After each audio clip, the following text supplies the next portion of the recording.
Finally, Melee has come back to Las Vegas. 7th year at EVO, Super Smash Bros. Melee. My God, how much has changed, Toph? Yeah, how much has changed, and yet how much has stayed the same. We are your commentators. Toph. I'm Bobby Scar. That's right. Happy to be here with you. And by the way, I'm very thrilled that I get to just talk to you, the digital audience. Yeah. I don't like when the people in the crowd hear us. Feels like I have to switch the level of intimacy. Yeah. I feel like we're having a very private conversation. And then when I pull everybody else in, that gets lost. It loses a certain je ne sais pas. So, welcome. Welcome. We actually do have Prague and D1 here going out to the crowd. So the crowd gets that experience, but you guys get us. Stuck with us. Yeah. Let's take a look at our bracket. We commentated, the top 16. Right? Yeah, we commentated the top 16 down to the top 8. We did. Yesterday, and there were some crazy matches if you were watching. One member of the sort of pantheon of gods in Super Smash Bros. Melee, notorious for never getting knocked down to losers early. Seriously, happens to be in losers early. Armada. Yeah, we had Upset City. So I mean, I saw a lot of Twitter action about do we like best of 3 or do we not like best of 3. Now EVO is more like the Super Bowl. I mean, the Super Bowl in the NFL is best of 1. Right. And so you kind of have to bring your A game. Every play matters. Every stock at EVO matters. And while both Mutant King and Armada fell down in the losers bracket early and played each other for 13th place, Armada winning, Armada kind of came back from the depths of hell. He was this close to going home in Game 2 in that 13th place decider. Yeah. Yeah. And he brought it back and has been awake since then. He's been awake. He had a scare the next set too, though, against Zane. Zane played really took him to the limit. Kind of just walked all over him Game 2 of the set. Yeah. And it was a best of 3, and Zane, brought him to the last stock Game 3. But Armada, and just kind of the show of resilience that we come to expect from him, he just closed it out. That's right. And Armada, Mango, the only two who have won 2 EVOs. Yes. Are both in this top 8. Mewtwo King, I think, is 4th. Mewtwo King. I just Mewtwo King is ranked 5th. 4th or 5th in the 5th, yeah. Can we do it real quick just so the people know? Yeah, let's go down the most recent list of rankings. So it's Hungrybox is ranked 1st in the world right now. I mean, he has just been on an absolute tear. There's been a lot written about him, recently and kind of his journey. He's back to being a working man. He's no longer a full-time gamer, which is really impressive that he's maintaining that dominance. Yeah. Number 2 in the world right now, Plup. If you have been following Melee through the years, if you're you may have heard the name Plup as kind of a name for a while that was sort of placing right outside of that. He was right there. He was right on the cusp, right? He was like outside the top 5, top 6. And 2018, he came in hot. He won Genesis, which was the first big super major of the year. And he's been doing phenomenally, taking a lot of sets off HBox ever since. 3rd, Armada, who we talked about. You have these like the back of your hand. We already talked about. I do, dude. Armada's sick. Yeah. 4th. Ooh, who's 4th? I think it's Leffen, sitting down right now. So, Leffen HBox is going to be the first. So, we're going down the bracket basically from winners into losers, and Leffen is going to be the first match, Leffen versus Hungrybox. And tell me about the set history between these two, Scar. So, Leffen versus HBox has actually been, they have had a long rivalry, and it's gotten a bit personal at times. It has These gotten guys a do little not bit like personal. each other. They don't. Kind of oil and water a little bit. Leffen frequently tweets about, such and such, like, I can't believe this terrible human being. He doesn't say terrible, player. He says terrible human being. Yeah, it's gotten to that level. It's gotten to that level. Is killing the game that I love, Leffen's maybe a little bit melodramatic about it, but maybe a little, but that's what we like about him. Yeah. They've been back and forth over the years, but in 2018, HBox has been dominant in the matchup. 7-1. 7-1 in set count. Yeah. So that's not great for Leffen, but he always seems to keep it close. The other thing is that set counts are sometimes with the very, very top players a little bit deceiving. You remember? I wanted to bring up, like, when you're in college, they call it like when people kind of let's say interact with many of the same people. It's like a smaller pool. Yeah, okay. So Leffen could be, in a given tournament, Leffen could meet Hungrybox 3 times, and like you win one and then you lose 2 sets. So now it's like you're actually down 1-2, but like it's very, very close kind of thing. So I don't know, sometimes it's deceiving. The other thing is that with Hungrybox, if he's always, it's like everybody's kind of playing to play him, so the better you are, the more sets you have with him. And yeah, no, everyone, I think that this year he's been the guy to beat. All right, going into game 1, and Hungrybox with a commanding lead. Just like that.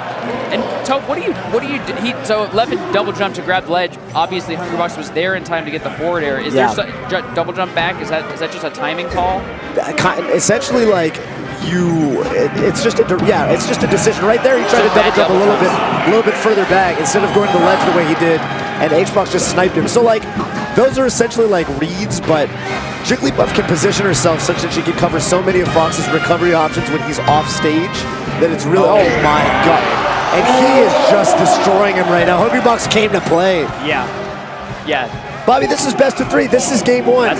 Game 1 is basically a write-off, right, at this point? Yep. At this now, point, this matchup, we may see a good bit of Fox Puff. We also may not, but in case we do, stages are important in this matchup. Yeah. Fox has some really, really good stages where he can kind of ice out Jigglypuff or, kind of... Pokemon Stadium, Final Destination, Yoshi Story. If you're Mango, he really likes that stage. He does. But the problem is with HBox winning game 1, which he almost assuredly will at this point, game 3 is going to be Hungrybox's counter pick. He's going to get to pick, Dreamland or, I guess, Battlefield. Yeah. I guess if I'm Leffen at this point, so I mean, Leffen is a very, very fierce competitor.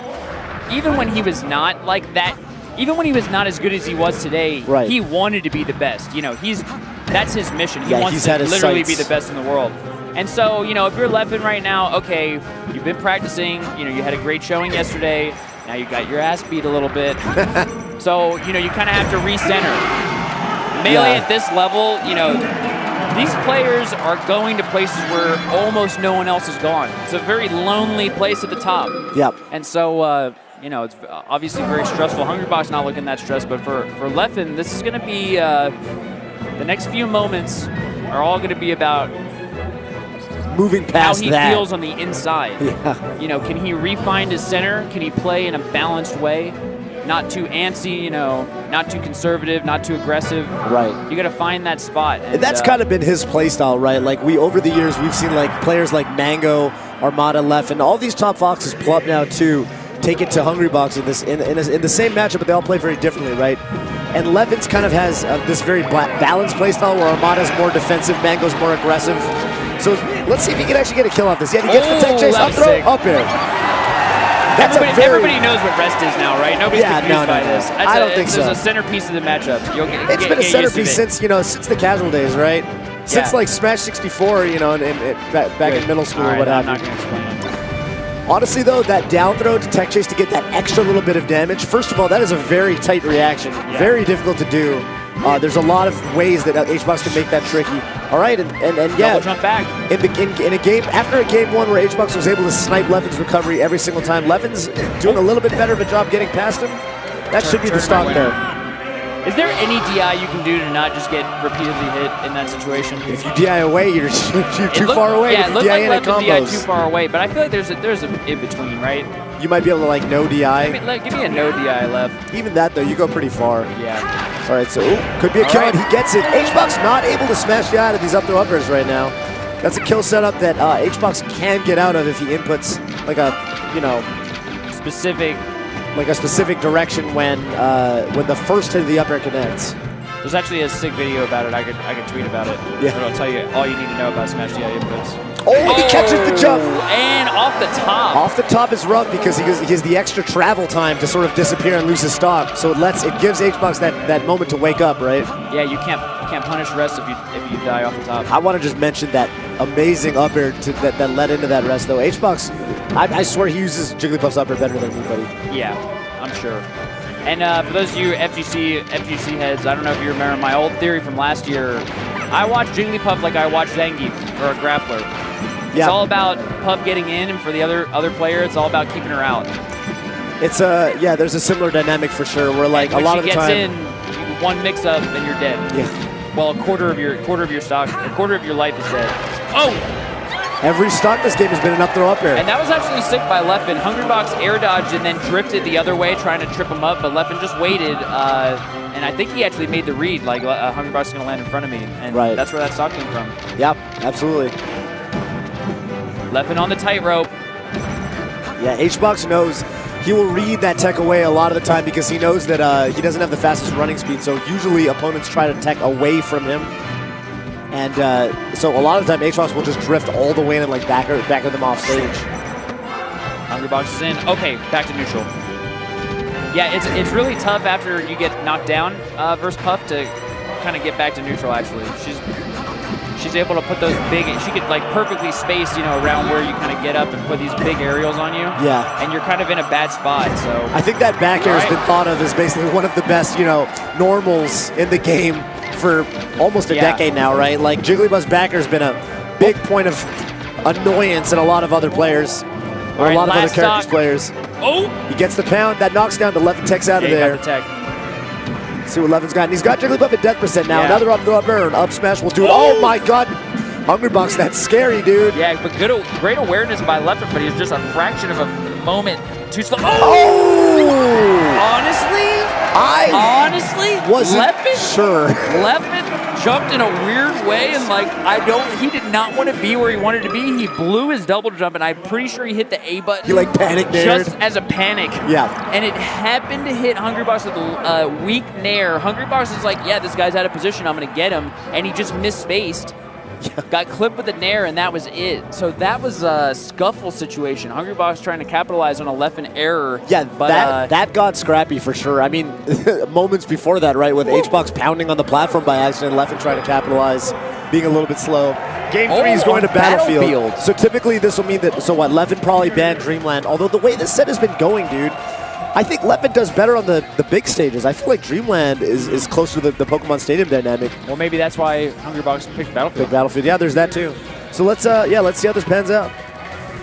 Yeah, Game 1 was on Fountain. I don't know about that. Man, HBox, that was Game 1 was a clinic. Game 1 stocks 1 and 2 were like, here's how you kill Fox.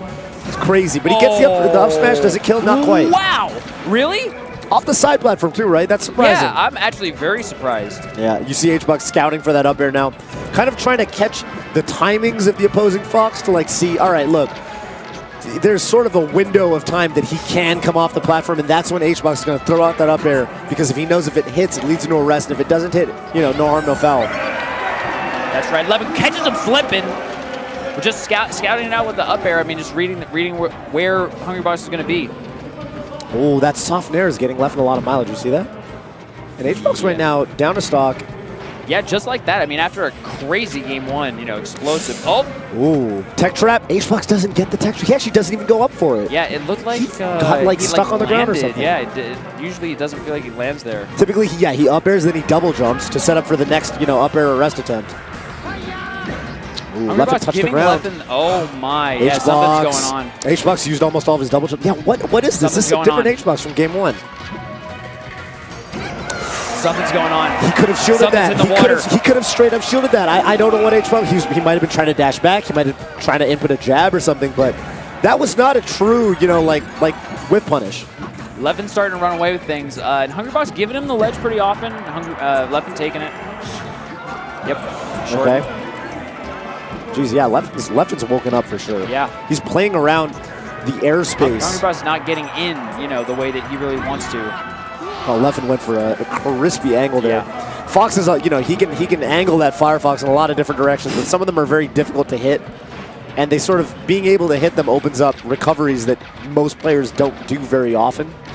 That's right. And EVO still 2 out of 3, guys. You just see HBox walk across that platform. Yeah, no, this is... Still 2 out of 3, so this is... Theoretically, you know, HBox is, unless something changes, Boom. This is HBox's winner's life. Splash! How many... The big up kick. And that is the big up kick. The big up kick. And rest now a liability. Yep. Yeah, it is. Hungrybox is going to... Oh, my God. Like you called it, Bobby. That's a lot of damage that HBox did not want to give him. He couldn't kill him. If he was at like 30%, like that was the set. But HBox is dropping some crucial stuff. Crouch cancel by Leffen. You know, Hungrybox could have gotten in, right? But crouch cancel means Leffen can turn it around. Yep. 66%. Leffen with 3 stocks. Oh, he forward through instead of up tilt. Punched him in the mouth. That's a little bit of a mistake from Leffen. Probably, you know, it could come back to bite him, but the way this is going, it might just not matter. Wow. There it is. Wow. After like losing 3 stocks in probably the first minute of the set, Leffen collects himself, wins a tight game 2 in a scrap situation, and then game 3, just blows him out of the water. What was that? HBox. What was that? The strangest thing to me about that whole situation.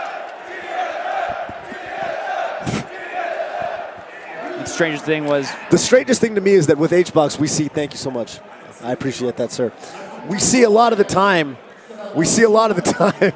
My man. HBox, yeah, that's the homie right there. A lot of the time, right, we've got HBox is this sort of stalwart kind of guy that, like, even when he's on the ropes, like, he can turn it all around in a blink. And, like, if he seems like he's off, he, like, just flips it immediately and, like, he turns something on, and all of a sudden he's playing amazing. Yeah. I've never seen him go from playing amazing to playing poorly, I think, ever. In the span of 3 games, I've never seen him start dropping. No. He was walking across the battlefield side platform. Yeah, very strange decisions to, like, jump at a shield or, like, he landed with the nair and didn't shield when Leffen was clearly looking for just like a dash dance up smash. Like, what was that? That was crazy. I don't know.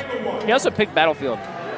Battlefield. Well, I mean, I'm sure Leffen probably banned Dreamland if that's the case, because there are bans in best of 3.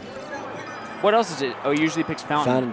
But they struck to Fountain. Is that the strat? Leffen. Is that the strat? Do you go to Fountain where Foxes typically don't want to play game 1, and then you blow the game, put false win in your opponent's sails? I'm actually inventing a narrative that probably didn't actually happen. Well, it usually doesn't make sense. When you do the actual math on that, it usually doesn't make sense. But the only reason why it would make sense is if Leffen's thinking to himself, like, I need the first game to get used to Hungrybox.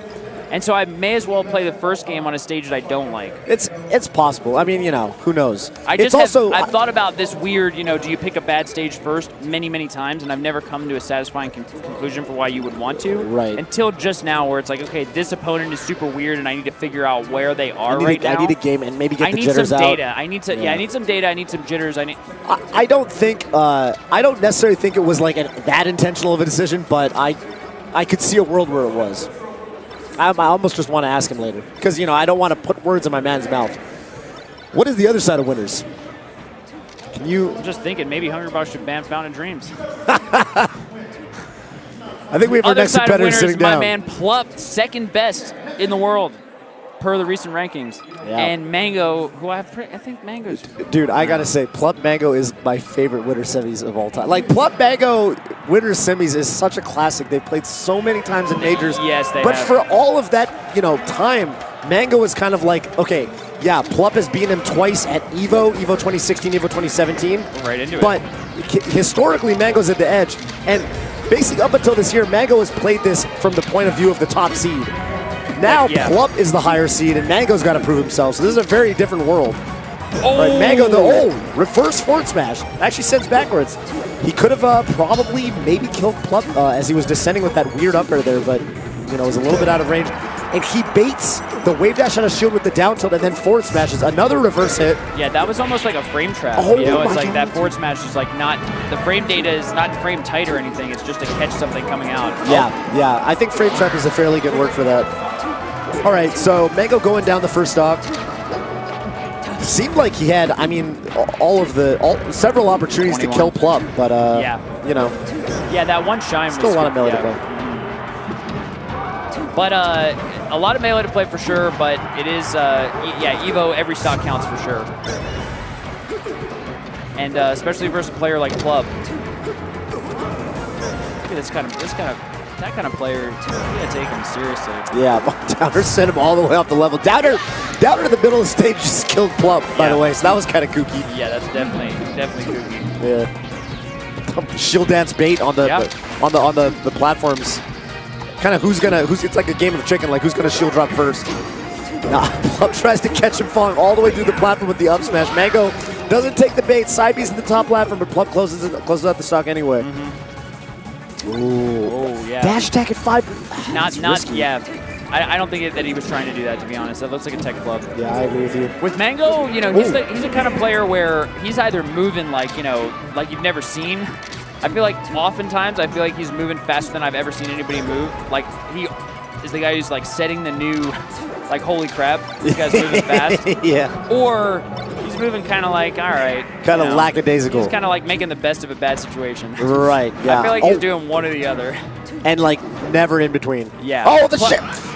Plup, on the other hand. The chain came out. I don't think he meant to, but he might eat some damage for it. Plup, on the other hand, crazy consistent and always super fast, super slick. I think Plup like brought a you called it yesterday. We were talking about Reno, who's like old school Sheik, who was like had a really fast playstyle.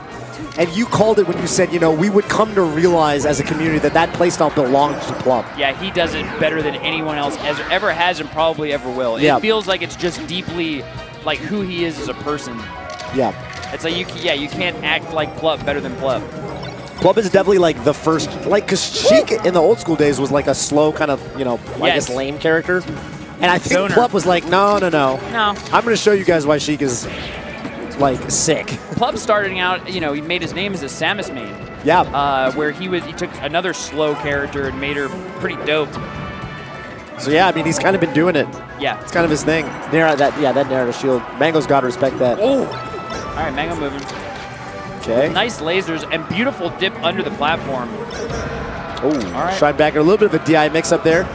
And he gets Plup trying to fall to the ledge. Mango still alive here. Sheik has a little bit of vulnerability. It's like, you know, I don't think anybody's ever... I haven't seen people exploit it the way that Armada exploits the Armada Shine, for example. Right. But it's definitely there. That's what Mango caught. Ooh. Oh, and that back air's going to do it. Yeah, Mango went for a pretty crazy angle there, but Plup was able to sniff it out. And made it look easy.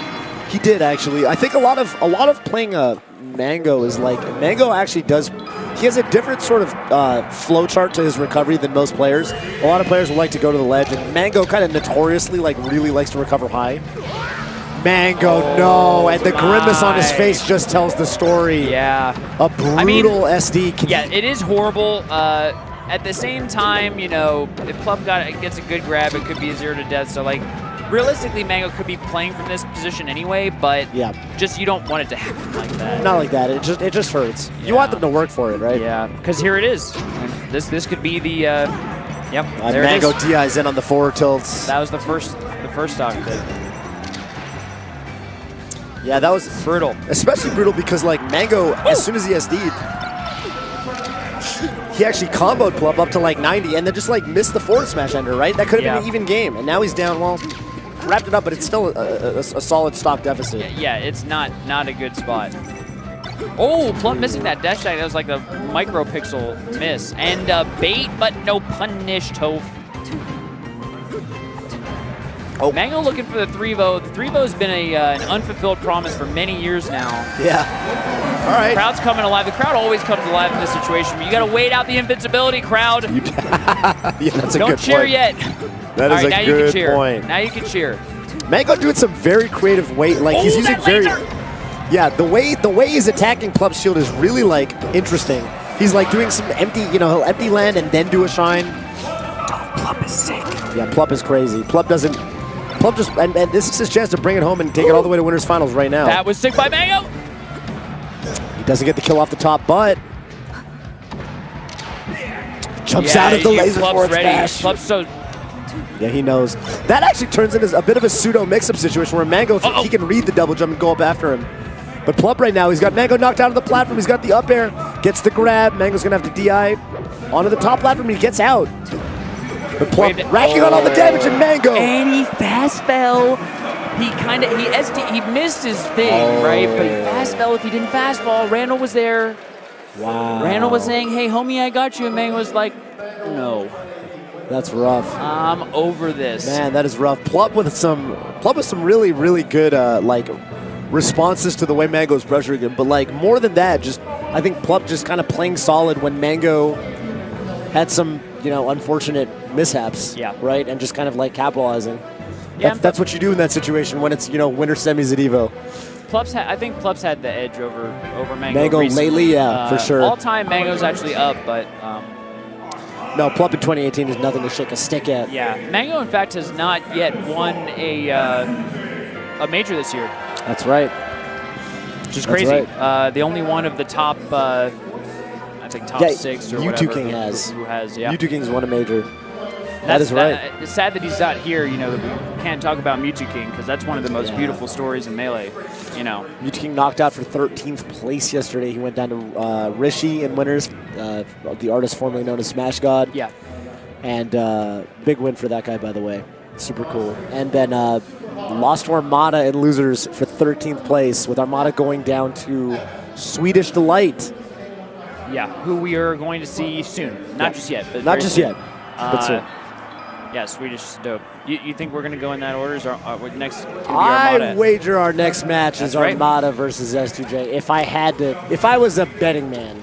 Loser side of top 8, Armada, S2J. So we talked about Armada's path to top 8. This is Losers Armada. Yep. We've never seen Losers Armada. No. Literally Armada, just every tournament until, EVO 2018. Yeah. He basically coasts into winner side of top 8.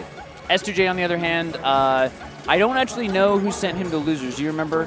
S2J was sent. Yeah, S2J was sent to losers by Leffen. Okay, and kind of a double 2-stock. Like Leffen just. Okay. Oh yeah. That does played solid. And for his get into top 8 match, he had to play a player who he feels very comfortable against, Duck, Samus main, another top 20 in the world player, but. S2J. S2J kind of handles him pretty resolutely, pretty resoundingly. Pretty resoundingly, that's the word. But Armada, on the other hand, for S2J is not someone who. Yeah, this is not a comfort matchup. First of all, Armada's never lost to Falcon in his career. Jeff. Armada. Tavokins is wrong. Tavokins told us that Armada's never lost to Falcon. He's actually wrong. Yeah, Armada lost to Silent Spectre back in the day, Pound 4. In 2010. But that was Armada 8 years ago. S2J 8-0 lifetime. Almost a decade of crushing history. 8-0. S2J, though, last year, Genesis 4 had a crazy set. I mean, he went up 2 games and was about to close it out. And basically, it went down to the wire, and Armada just brought it back in a gut-wrenching sort of display of resilience. The Dreamland Club. Yeah, which is, Alex. Come here, Alex. We need you. We do. Oh, Stitch! The first turnip of the match just about, and he pulls a Stitch face. He's not even going to use it to edge guard because he wants to use it. So this is one of the rare turnips that Peach can pull. It does like 30 damage when it hits. Yeah, it's a super KO move. Yeah. Yeah, so Armada plays Peach and Fox. I don't think I feel like I've never seen Armada play Fox versus a Falcon, and I just don't think he would want to. Yeah, I don't think he will until with his Fox. I feel like you have to beat his Peach convincingly enough that he feels like he needs to switch things up. Yeah. And no Falcon's really ever. I guess S2J and Wizzy have taken him to that brink, but he didn't. I just think that I don't think that he knows how to play versus Falcon as well. You know what I mean? Because Armada's such a. I feel like his playstyle is basically like mastery.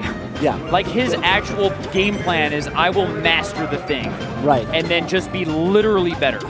Mastery is a great word for him. Yeah. You know what I mean? And the Falcon-Fox matchup is very complicated, and I feel like Fox players, to get to that level of mastery, you kind of need to immerse yourself in the match, I guess. You have to do it for a while. I just don't think Armada. I don't think Armada would play Fox versus a Falcon. I really don't. Maybe he has. Maybe I'm wrong, but I don't think. So yeah, we'll probably see this matchup, and it is doable. But Armada makes it super duper hard.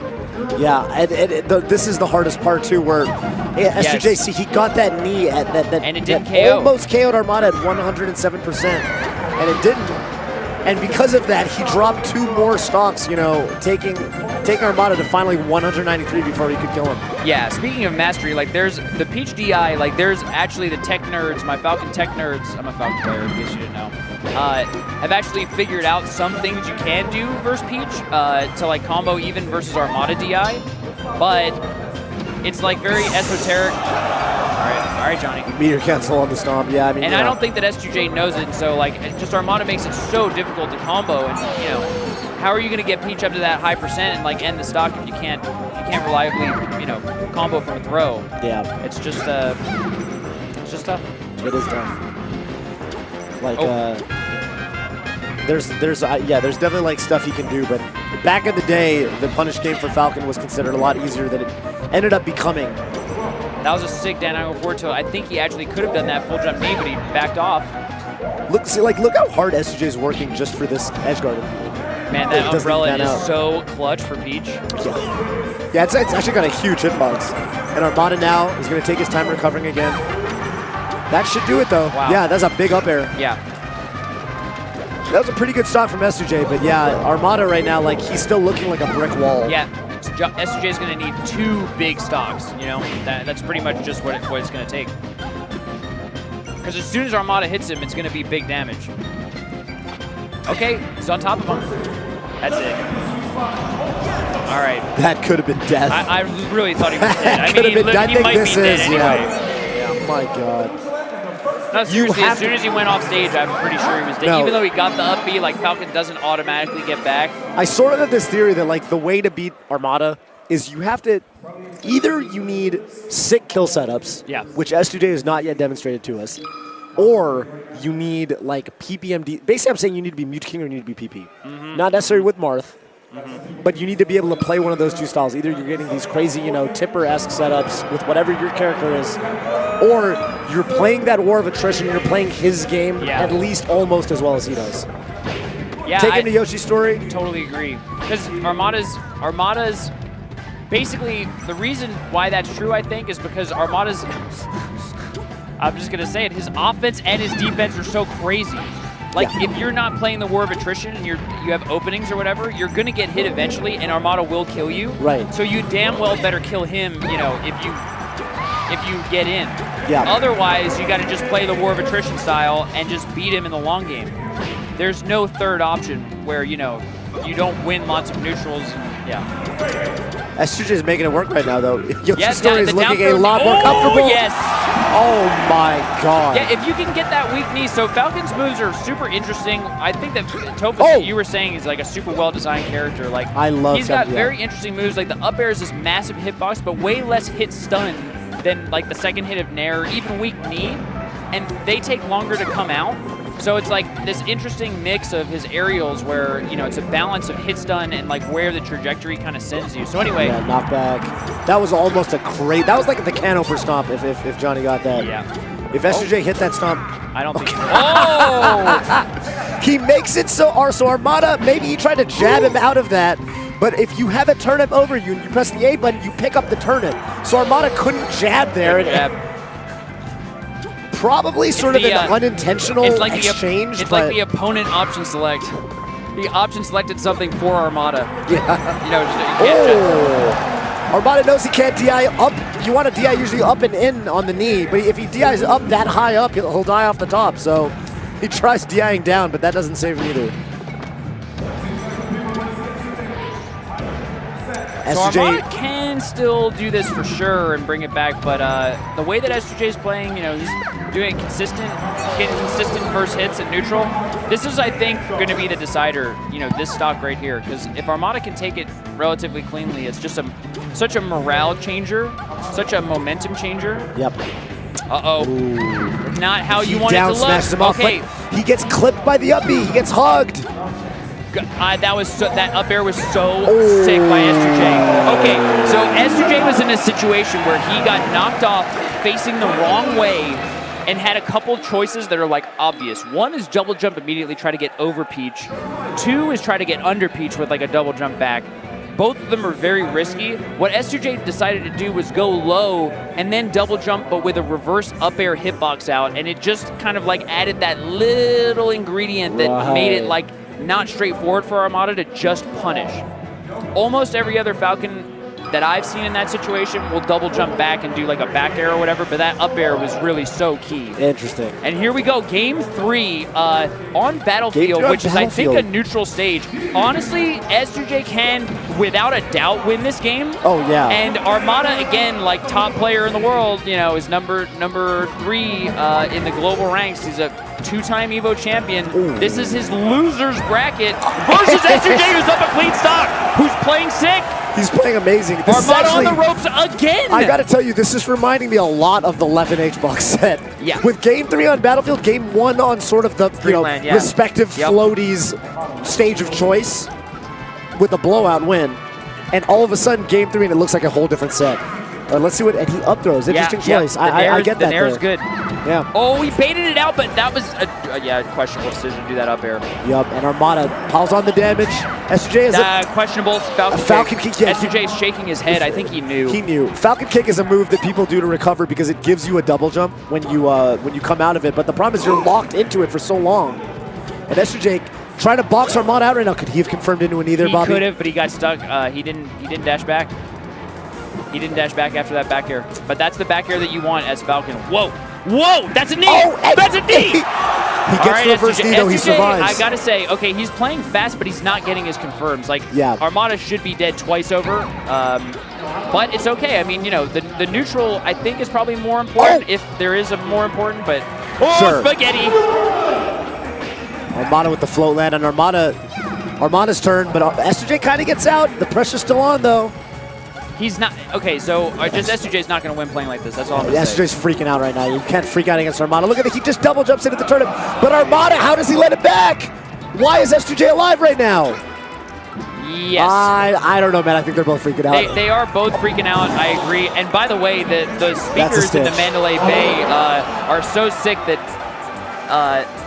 the forward smash, I felt it in my chair. Of course. Take it? He tried. It disappeared mid-flight. He tried to take the stitch. I was about to say, Johnny, if you jump into that... He almost... How did that jab whiff? He had the punish. He did have the knee. He literally just misspaced it. He literally just He got too scared. Back. Yeah. He said, I got to get out of here. This is crazy. This is Armada. And all of a sudden, Armada, look at how... 95%. Johnny should have back aired. That was actually so free. He can't do that ledge on there. No, honestly, he's gotten punished for that ledge on there. Right? He grabbed the ledge. Mr. Saturn's out. Yeah, the homie's out, dude. It's done. It's done. He can't do moves. His controller's not working. His brain is not working.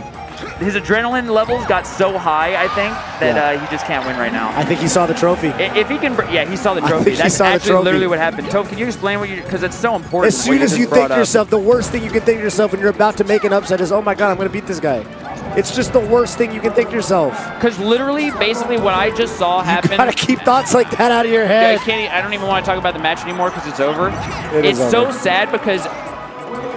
Essentially, it's saying in Japanese, if you guys watch anime, yeah, I watch anime, get over it. Congratulations to Armada. It's like Konomamaja or whatever at this rate. If things kept going at that rate, S2J was going to win, period, full stop. Like, straight up, he was moving faster, he was winning neutral, and just from his hits and his ability to follow up on that stage, like, he was going to win. And I think as soon as we realized it, S2J realized it. And as soon as that happened, he started playing horribly. Yeah, he did. He did. And Armada, like, I swear, he's like a shark. It's like blood in the water. It really is. Yeah, because when you know that your opponent's freaking out, you kind of get that, like, oh, okay. Yeah. You know, I got this. Like, this is my game to lose now. Yeah, maybe I was a little nervous, but this guy's more nervous than I am. Right. You move away from that, like, tightrope situation of you have to... you know, perfectly walk that line and be perfectly zen to, okay, I've got a little bit of slack. Like, you know, I don't have to walk on this high beam over a cliff. That's right. So anyway. I think, for what it's worth, I think Armada's better at that than anybody. What is up with it? Welcome back to EVO 2018 Top 8. Oh. It's been a wild ride. It is still the AM hours here in the West Coast in Las Vegas. Is it really? My God. If you're tuning in from the East Coast, check. I hope you had a good lunch. I don't like to be wrong. If you're tuning from the West Coast, 10 minutes, dude. 10 minutes. You didn't even need it. It's like, you know, it's fine. I needed to. I would have stressed out about it for the rest of the thing. Yeah. You know, you guys would have noticed a decline in commentary. I was like, is this AM or PM Wizzy versus? Is this AM Wizrobe or did we hit noon? Did we hit noon? So Wizrobe versus Swedish. Wizrobe versus Swedish. This is a matchup. This is Sheik versus Captain Falcon, right? This is a matchup that historically and canonically is sort of considered in Sheik's favor. However, if there's one Falcon that I think does it better than anybody, it's Wizrobe for sure. Wizrobe's a flowchart god. He is, yeah. Wizrobe is an optimizer, a refiner, a tweaker. Tweaking in the not that. There's a drug sense. It's not that one. No, not that one.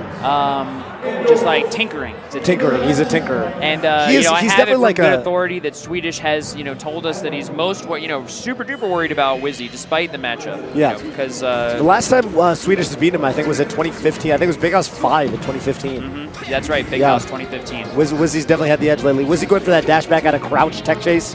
Wizzy is probably the best reaction tech chase out of pretty much anybody in the world. Like, Wizzy has said to you, right, Bobby, where he was like, I can't even really focus on making reads during my punish because my reaction tech chase requires so much focus that I can't think. It's I his need mental to just stack. His RAM. His RAM, exactly. He has all his RAM dedicated. And like the concept of RAM actually is something that comes up in Street Fighter as well. When a player can get you so focused on the ground game that they'll jump and like you're not literally just not even considering that possibility because you've been so pulled into the ground game mindset. Yep. So yeah, Wizzy is very much, or at least this was the case many years ago. He gets pulled into his own world. Yeah, of perfect follow-ups. But what a world it is. Yeah. All right, let's see. Okay. Yeah, empty jump by Wizzy, scouting for that get-up attack.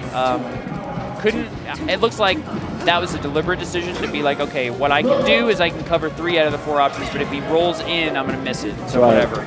Yeah, there's a lot of, Falcon and Sheik both have a lot of setups like that. Falcon's side B is basically that in a move. One move, yeah. It's just coded into a move. I think even though it's EVO, I would have wave landed on the top platform, up smash. Swedish would have smashed DI'd out of the first hit and killed me. So, absolutely. Good stuff, Wizzy, for kneeing. for just kneeing. I like it. Run up grab. Okay, I like that a lot. Swedish, I don't think was ready for that at all. And could have, if he was super sick, gotten a super low up air right there, but stopped him to grab the ledge. Okay, single hit jab in and grab. I like that. Puts the late, good, strong hit up air on Swedish's shield. And I think he was spaced far enough. Yeah, you knew Swedish was going to go down. You knew he was going to go down, Wizzy. You could have hit L. But he also knew he was going to be standing right there. Yeah. And he's just going to throw out a knee and close the stock out. The reason why this matchup is generally considered to be bad is because, like, Swedish just threw a full stock of needles into the ground. Yep. And then tried to edge guard him, ran off, put himself in an awkward spot, and then basically killed himself as Wizrobe edgehogged him. So, This is stupid. Yeah. And this is the guy that beat Armada. He winners, he beat Armada. He broke the streak. The last non-god to beat Armada since Silent Spectre in 2010. This matchup is generally, I think, considered, good for Sheik. Especially when you're watching, there's a certain helplessness that Falcon kind of like has, or there's an appearance of helplessness when Sheik is able to completely zone him out and shut him down with her tilts. And Swedish is not quite doing that. No, yeah, and not to his detriment, like Wizrobe's not letting him do that, right? Like right. Wizzy is sick grab. Just his approaches and his decisions. He's kind of making Swedish come to him, which in a sense, like I don't know if Swedish cannot. Falcon's so fast, and like you can't out dash dance Falcon. That's one thing she cannot do. Like she can zone him out with moves. She can put normals in his face, but Wizzy is working his way around them so elegantly. And I gotta say, the other difference right now is the punish. Yeah, Wizzy's punish is way better. Wizzy's punish is just way better. Yeah, that's gonna be a stop. But like Sheik's edge guard on Falcon is usually all but a foregone conclusion. Yeah, look at Wizzy just getting hit and like landing, rolling away. There he gets hit and he lands with an up air, like just like not really letting it. Oh, but here we go. We got a knockdown. Yep. Recovery opportunity and Swedish leaning all the way back. Oh, but the back air doesn't quite connect. Stomp. That one is Swedish's fault. Yeah. That one is 100% Swedish's fault. That is a KO. What you do is what everybody else and every other character does. You back air. Yeah. You don't need to do that crazy whatever he went for. Okay, he did falling back air instead of just like double jump back air. Yeah. All right, should be a yep. Wow, Wizzy actually, I need to go watch what he did, but I think oftentimes with Falcon on this stage, you can try to stomp and it doesn't work because that platform will steal your jump. Yeah, you'll land on it accidentally, but it looked like he did a weird like timing and fast fall timing. And was able to get that stomp out. That was actually very, very, very awesome. It's like a solution to an age-old problem. Ooh, oh wow, he whips the knee there and he gets the grab on him anyway, and he catches him coming back to the stage. Swedish has to, like, he's killing Wizzy when he's off stage, but he could be doing a better job recovering. Like, he could make this a lot trickier for Wizrobe. Sheik has tech now to recover that, like, Swedish doesn't seem to be doing. Like, he just, like, he missed the memo or something. Dude, Wizzy making Swedish look like light work. Yeah, he is. I'm just going to say it. He's the slide off on the platform. That was beautiful. Takes you all the way out of your hit stun when you do that.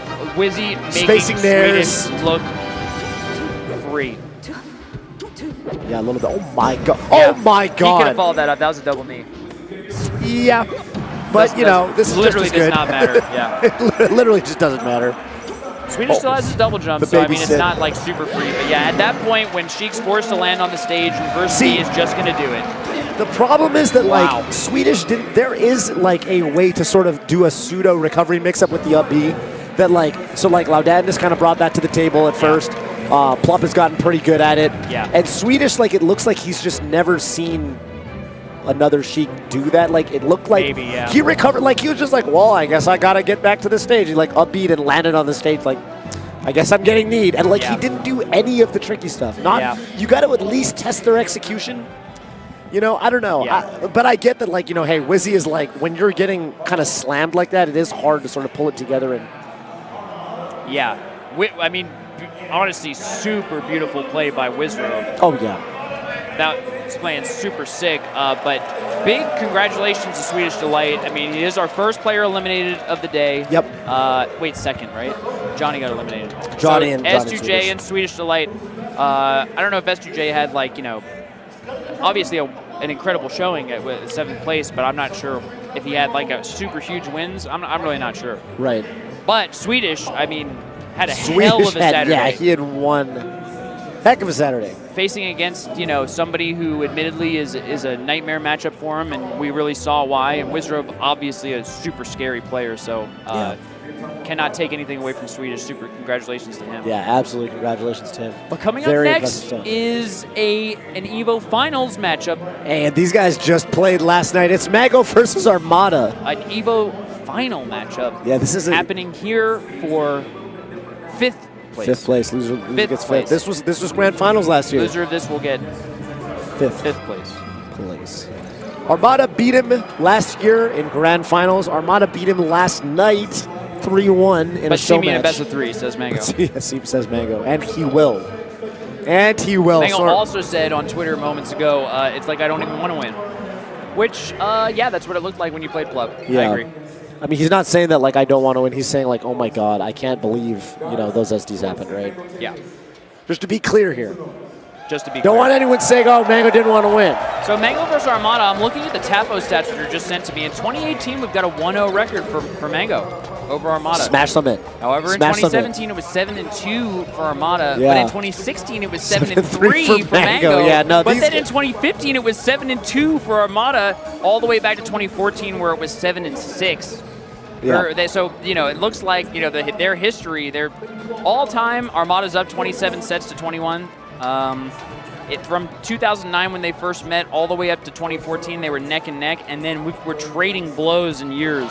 Yeah. If that pattern is to continue, then we would expect Mango to win today, but I mean, yeah, we'll see. We're in uncharted territory. We're in uncharted territory for sure. Mango also, like, something that's kind of flipped the script on this particular matchup is Mango has recently defaulted to being a solo Falco main. He doesn't play any Fox in the matchup anymore. Yeah. He used to basically only play Armada with Fox. And he beat Armada. The one time they played in tournament this year, he did beat him at Smash Summit 6 in pools with Falco Peach. I don't think Armada is going to see. I don't think we're going to really see his Fox. I think Mango is just too good at that matchup, and, like, Armada. Well, he doesn't have to, like. Armada likes Peach Falco. The thing is, Mango has been practicing specifically against Peach on his stream a lot lately. Shout out to Kalamazoo. Where I basically, every time I see Mango on his stream, he's net playing Kalamazoo. And, like, Mango takes great pride in his floating matchup now. He says his floating matchup has gotten really good, so we'll see.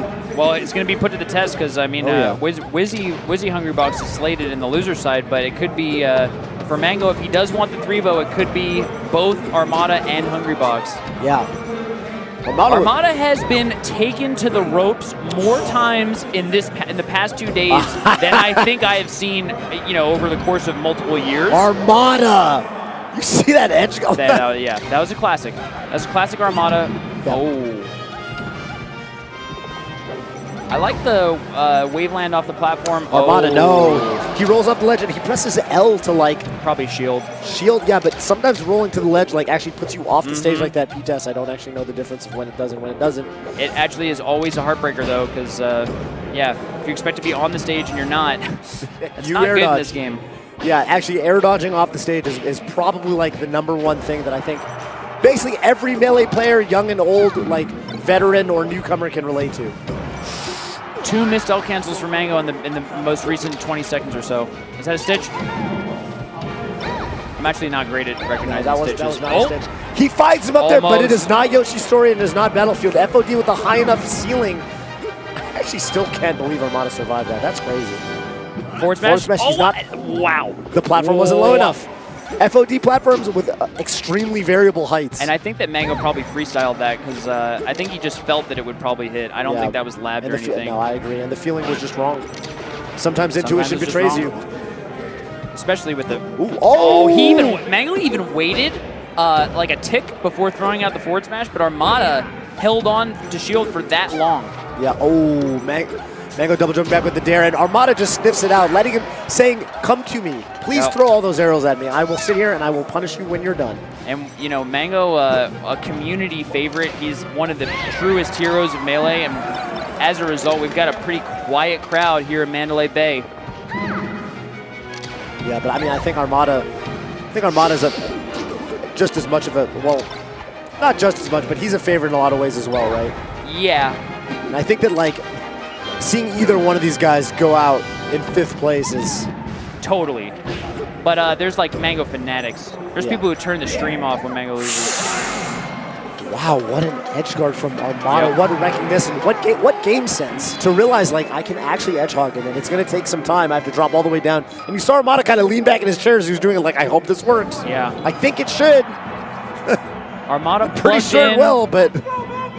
These are the two players with the most EVO titles.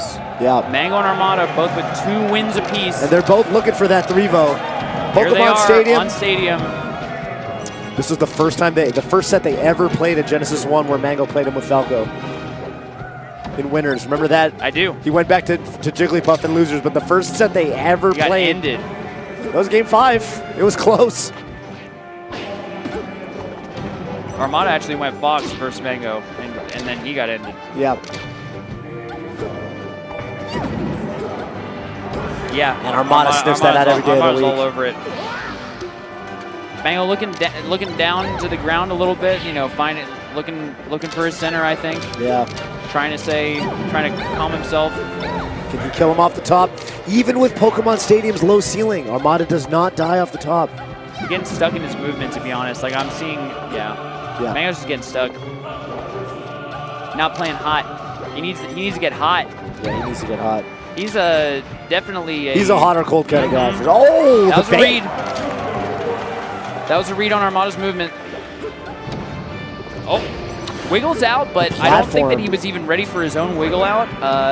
Yeah, it's gonna be that's the easiest edge guard for Armada. Was that a good recovery? I felt like that forward B, the first recovery attempt, was a bit forced by Mango. He didn't necessarily have to do it. Maybe there's some levels. I mean, it's a mix-up, right? There's jab grab. And he DIs behind him. Oh, he gets out though. He was looking for that shine into shine off the top. The grass transformation is the stage to do it, but no dice. Armada not getting comboed.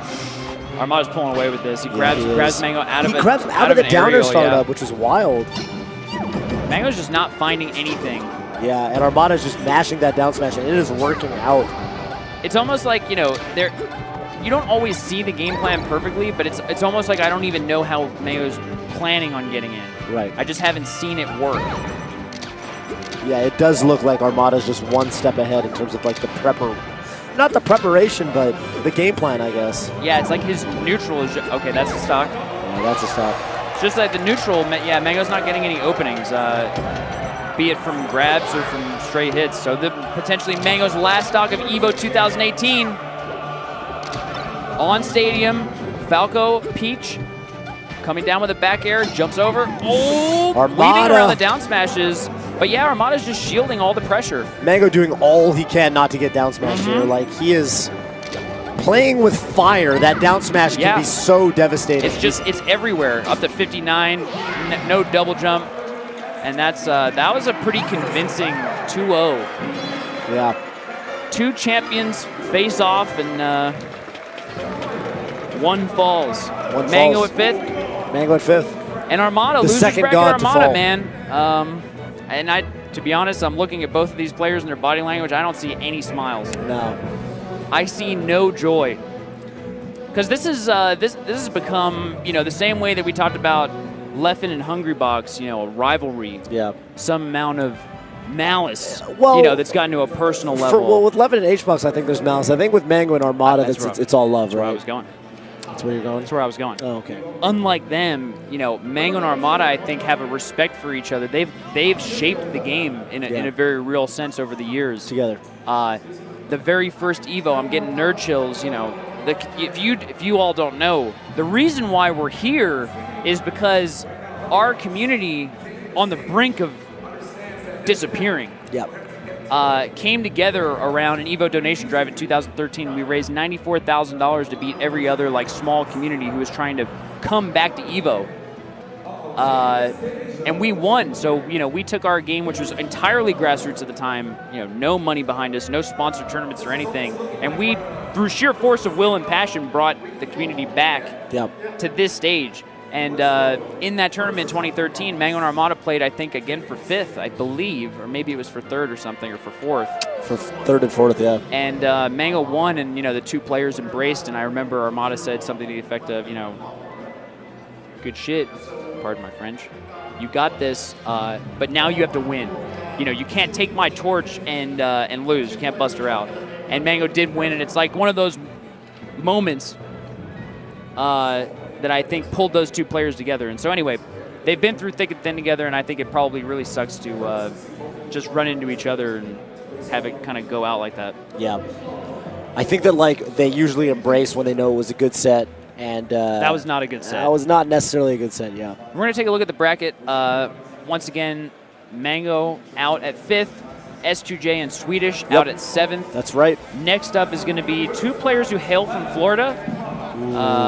Wow. Hungrybox versus Wizro. I was wondering if this might happen.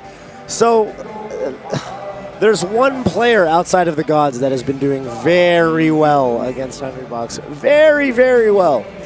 And with a win, a straight-up tournament win over Hungrybox at Optic Arena is Wizrobe.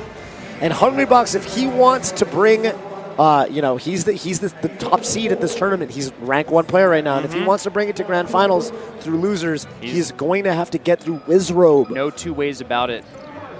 Yeah, and this is not easy. This is not easy for HBox. This is not who HBox wanted to run into. Yeah, and in the write-up, so we recently had a what was the acronym for the top 50? It was something, I don't know. You can Google it. SSBM top 50 players 2018, MPG or something like that. In the write-up, it was even said that Wizzy is a top 10 player.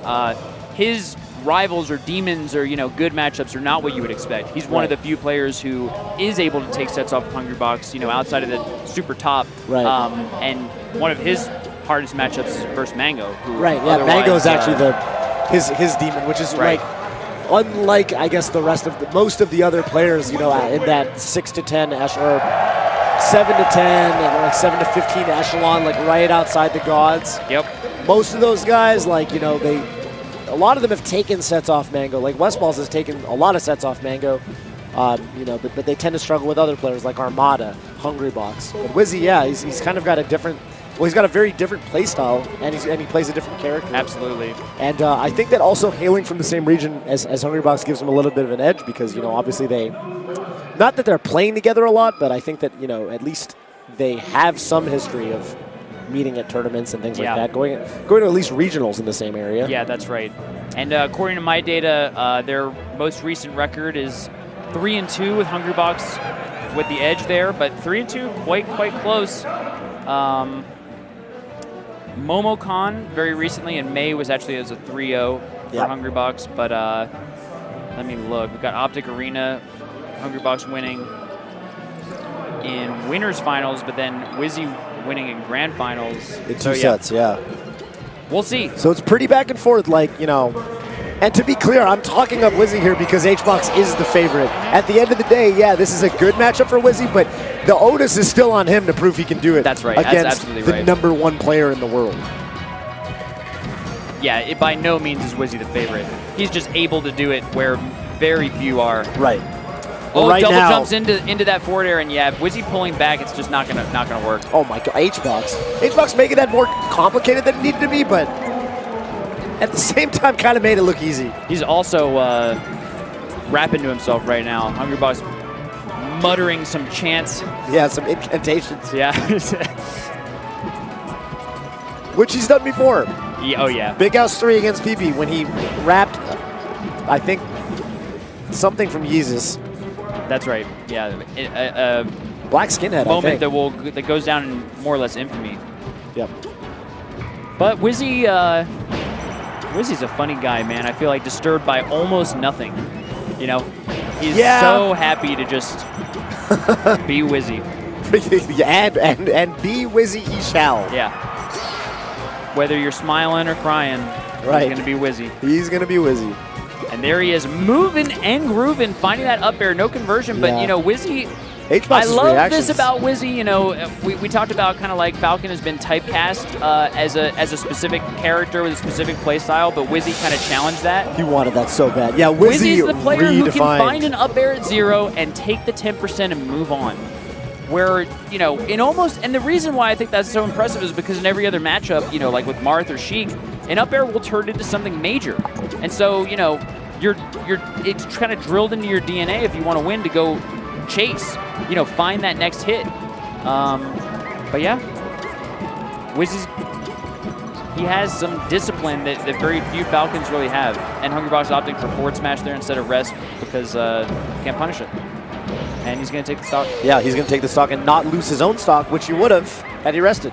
Because Wizzy just comes back down and, you know, knees him, Falcon punches, forward smash. Oh, Wizzy almost died there. Yeah, he kind of did. Oh! Okay.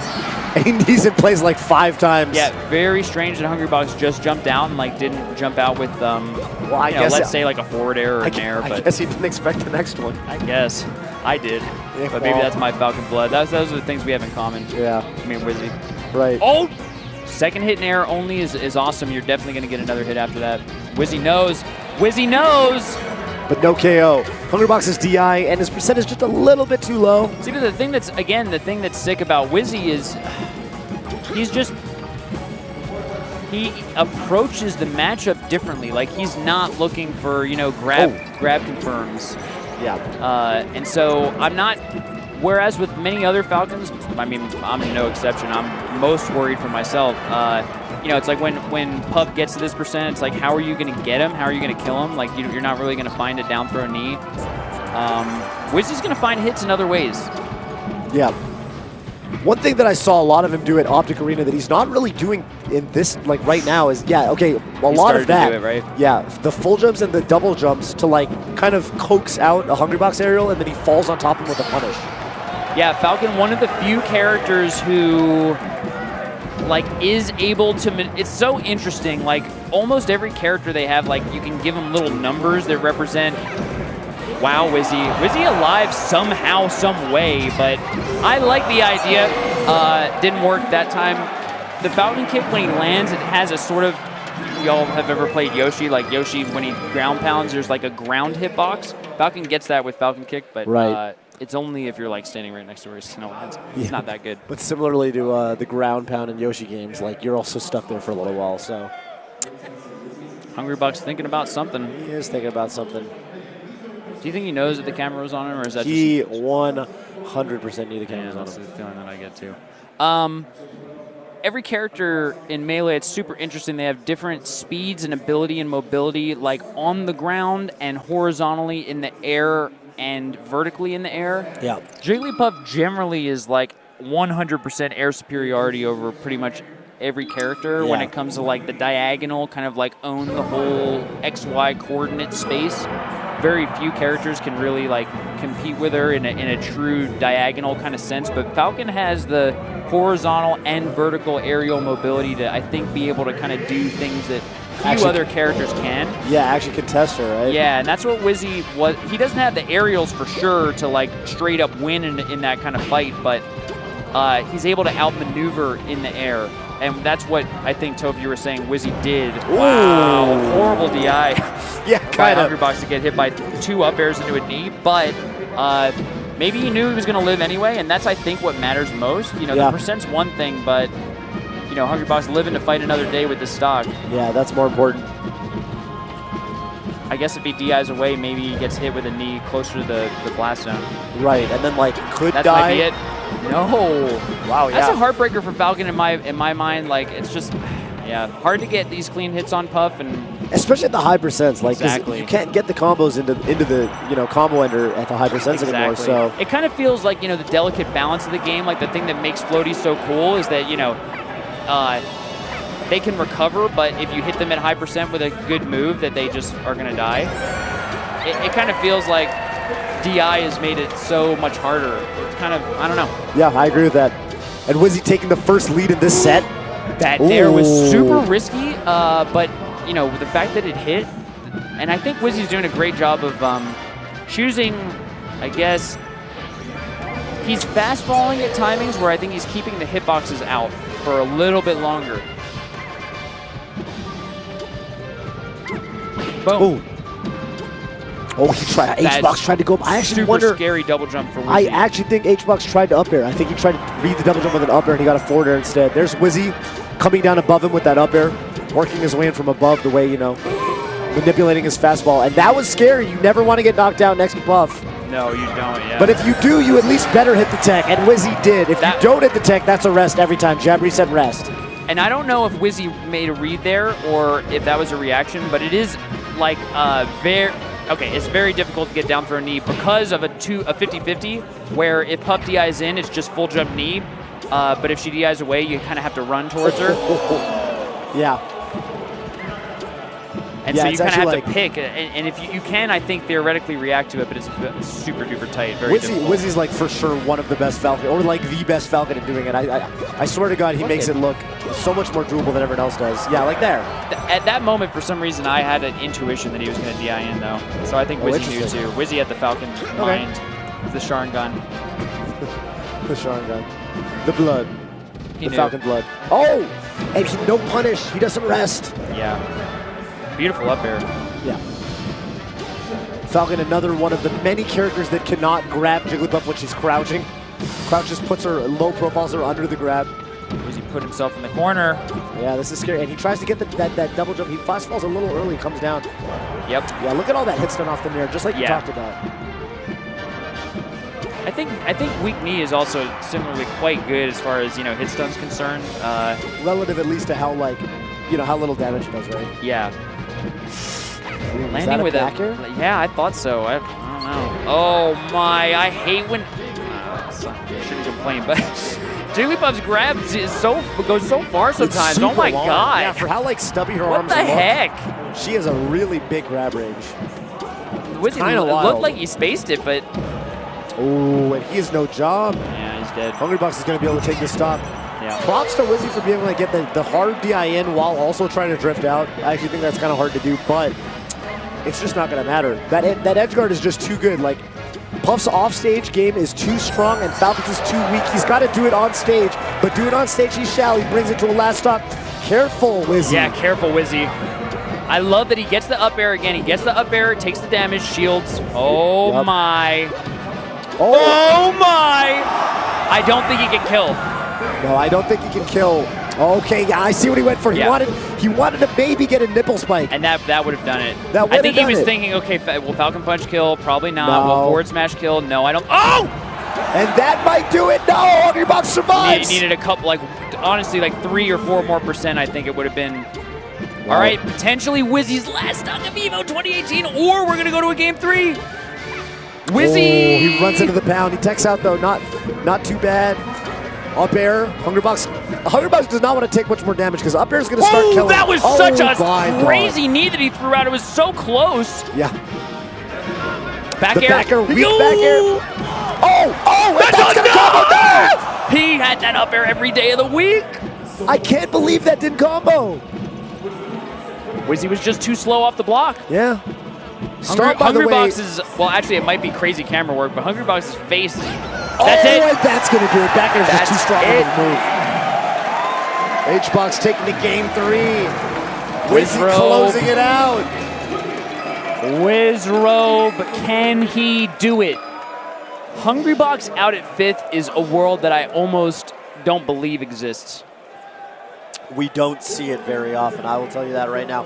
I remember Smash Summit 6, where H-Box was tearing through losers, and because H-Box was in the bracket, he was 3rd seed in his pool, I think, and he made it in the bracket in losers, and he tore through losers, but he had a 4th place finish to Armada. Look at you see. And I mean, that was crazy. By the way, Wizzy's looking at the camera for some reason. Asking He's us for charming him. me deep in my heart, dude. I don't know what it is, but every time Wizzy's looking right at me at the camera, I'm just like, ooh. Is Wizzy looking at me? Like, oh, I kind of like this. Wizzy, not a man who I've, generally found to be like, somebody who I've been, what's the word? It's like, he hasn't charmed me in the past, but for some reason, today in Las Vegas, in the PM, early in the PM, with a big win versus Hungrybox on FD, I'm feeling my man Wizrobe. But people in the crowd really coming alive. One of these two players, Wizzy's trying to ice the boy out right now. Yeah, Wizzy's that's the Wizzy classic. I didn't know he could do it to H-Box. I didn't know he had the gumption to try it against H-Box, but he's doing it. He's doing it. If you want a Wizrobe win, I suggest that you take some deep breaths with him. Yeah. I love myself a good Captain Falcon player. I love an underdog story. I love an underdog story. This is Wizrobe, a top 10 player in the world, but certainly never, not really, not a top 5 versus a top 1 versus the number 1, more or less undisputed in the world. We have an underdog story, ladies and gentlemen. H-Box going out here would be monumental. And I see the cursor on Dreamland. Here we go, loading it up. Dreamland is a stage where, how do you feel about Dreamland, Toph? Wizzy is good here. Yeah, Wizzy likes this. Kind of. I mean, I think on paper it's definitely Hungrybox favored, okay, but look, H-Box is like what he wants is like a repeat of S2J versus Armada when they played on this level, right? Where Armada just didn't die. Yeah. That's what he wants. We saw you all saw that effect where the blast zones are so big on this level that you just live forever. And that's really good for characters that make it back to the stage 100% of the time if they don't die off the wall, which is Puff or Peach. That being said, Wizzy's playstyle, I think he really likes having this much room to run around. Look at how he's working the platform. Seriously. Look how he's coming in from above. Like, it's going to make the neutral game hellish for Hungrybox, I think. Yeah, it is. So he gets a debuff in neutral, but survivability for sure. Yeah, there's going to be some of those hits where, yeah. And you may be asking, why doesn't survivability matter as much for Wizzy? Because if Wizzy's off stage, he's going to die anyway. Yeah, that's right. There's no way. Len, I don't think Wizzy even expected it. That's why he rolled in poorly. But Hungrybox didn't expect the unexpected. Therefore,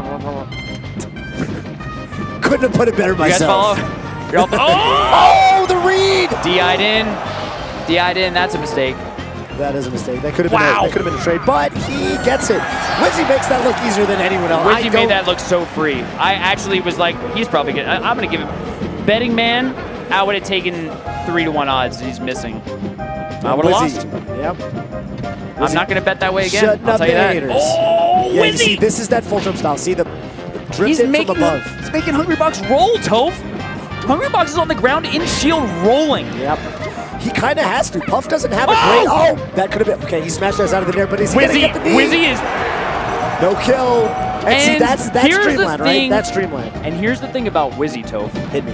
Wizzy, as mentioned before, is happy to keep being Wizzy. Unlike, I think, S2J, who I think mind melted himself. I'm about to beat Armada. I do not expect to see anything like that from Wizrobe. No, I don't think so either. But H-Box right now, this is a big grab. He up-Bs, but he makes it to the ledge. H-Box could have killed him, right? I actually think that Wizzy's DI, he got hit and broke out of hit stun fast enough to basically instantly grab the ledge. Like, I think it was probably serendipity. I don't know if it was planned, but I don't see how Hungrybox was going to KO off that opening. Right. He went for the bait, grabbed but 3 times and got him. Wizzy got like stuck in his movement. He went for a sick bait. He like definitely baited the did. shield grab, but He definitely did. That sucks. He accomplished the hard part and messed up the easy part. Yeah. Now the thing that, actually, you know what?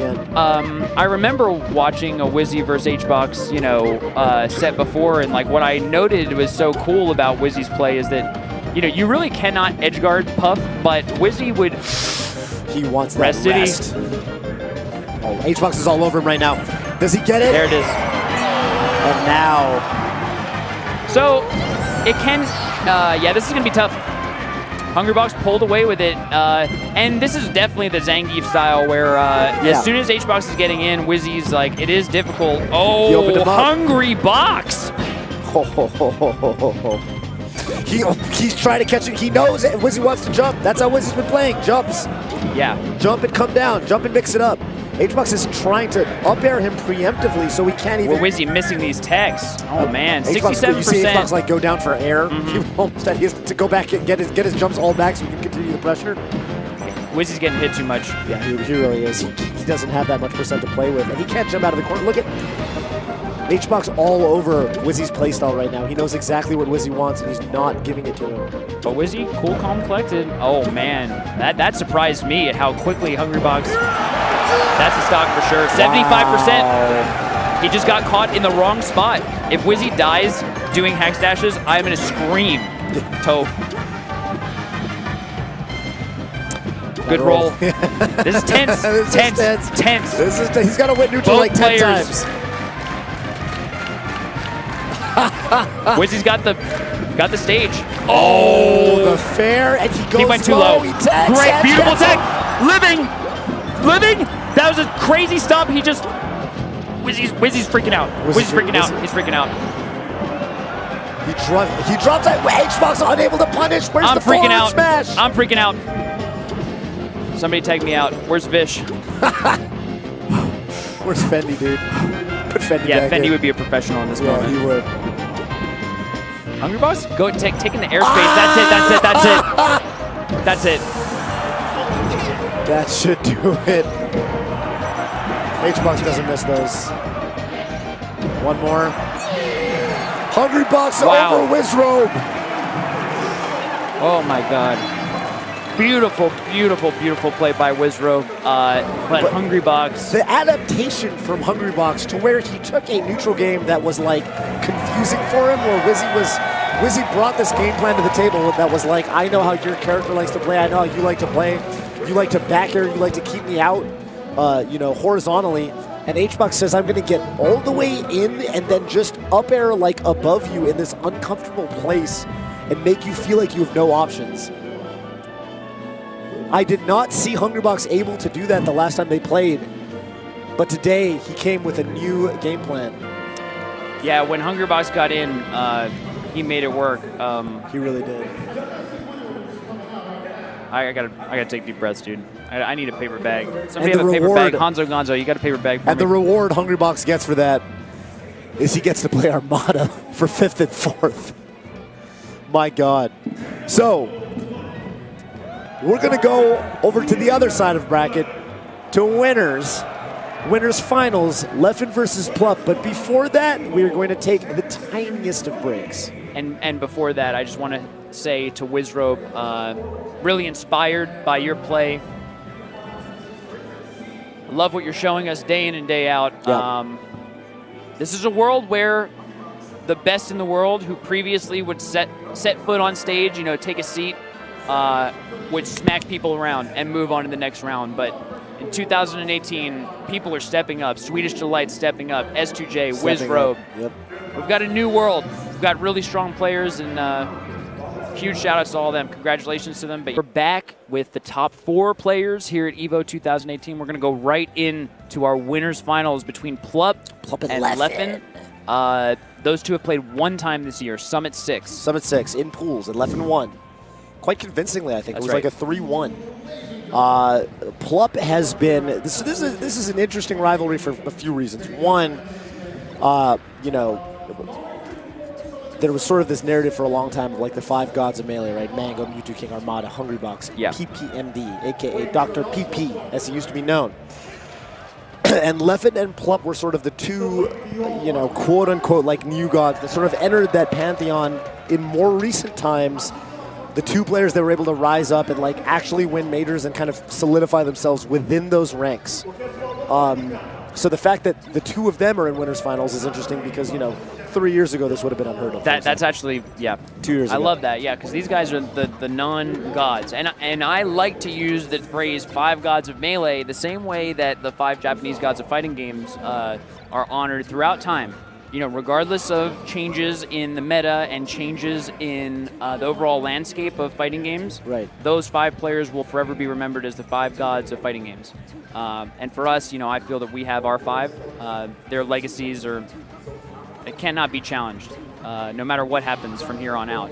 However, Plup and Leffen definitely, you know, those are the players who have made it a pop culture question. Right. Of, are there gods anymore? Are there 6 gods now? Maybe there's 7 gods? Is PPMD a god anymore? I don't like that discussion. I think it is very silly. Now you know what I think, but regardless, Plup Leffen. Plup Leffen, baby. Up throw, up smash at very low percent. I like it. Yeah, a lot of, like, that's a kind of a mix-up situation where she can either double jump out or come down with an aerial to try to get out. And it, you know, it beats the aerial option, which a lot of Sheiks opt for, so. Leffen's moving. Plup is moving too, but in the wrong direction. Yeah, in the wrong direction. That's so when you use laser to land there, it's actually like even less lag than empty land. What it does is the laser, it kind of warps your legs, like your environment collision. So like, it puts them down a little bit, so you land earlier than you otherwise would. So it's not a lag thing; it's that you literally frames sooner will land. Right, exactly. It is a lag thing when compared to the Waveland, right? Because there's very little landing lag. And yeah, Leffen is on fire. The way that he's like up throwing and just shielding under and like just kind of like perfectly up airing on with the craziest reactions. I think that he's been getting some personal training from my man Uncle Pone. For my money, Leffen is like, oh my! For my money, Leffen has the fastest like game awareness. He recognizes situations basically faster than anybody, although all of the gods are very good at it. Toph, right now the way Leffen's playing, I feel, I'm probably wrong, but I literally feel like he is going to win the next 5 games and be the EVO 2018 champion. Like with that, yeah. I literally feel that way. Just watching the precision with which he's playing, the confirms, the awareness, like... Yeah. Plup has to do something right now. Right now, yeah. Plup like needs to ice mat. He needs a grab. He needs a long tech chase. He needs a big punish. Hungrybox needs to start again. Hungrybox needs to start, you know, asking Leffen weird yes or no strange questions in the back to get him out of this zone. Yeah. Hey Leffen, would you rather have like fight a dog size or a horse size, you know, horse size duck or 100 duck size horses? Leffen's like, who are you talking to? No reason. Yeah, no, nothing in particular. No reason. And Plup with, yeah, he gets 2 stocks off of Leffen playing super hot, but like I never felt like Plup had any real win in his sails. My God, Leffen actually bringing some new stuff to the table. That up throw up smash is something J-Man actually used to do a long time ago. That's a name I haven't heard in a while. That is a name I haven't. Does it off the history books, my man. Yeah, no, J-Man actually used to, J-Man versus Amsa at Pound 4 was the first time I ever saw that up throw up smash on Sheik. And Leffen's bringing it back. Just for everybody who wants to learn Melee, like if you're... This combo right now. Just watch every single thing that Leffen's doing. Yeah. His spacing, the dash dance, the punish, the weights, the second level reads, like... Second level reads are so good. Man, this guy is playing hot right now. Yeah. And this is not the mango hot that we see that always feels like this weird physical reaction where it's like a sun that, you know, is just, you can't even trust that it's stable. It's like if you blink, it's going to be gone.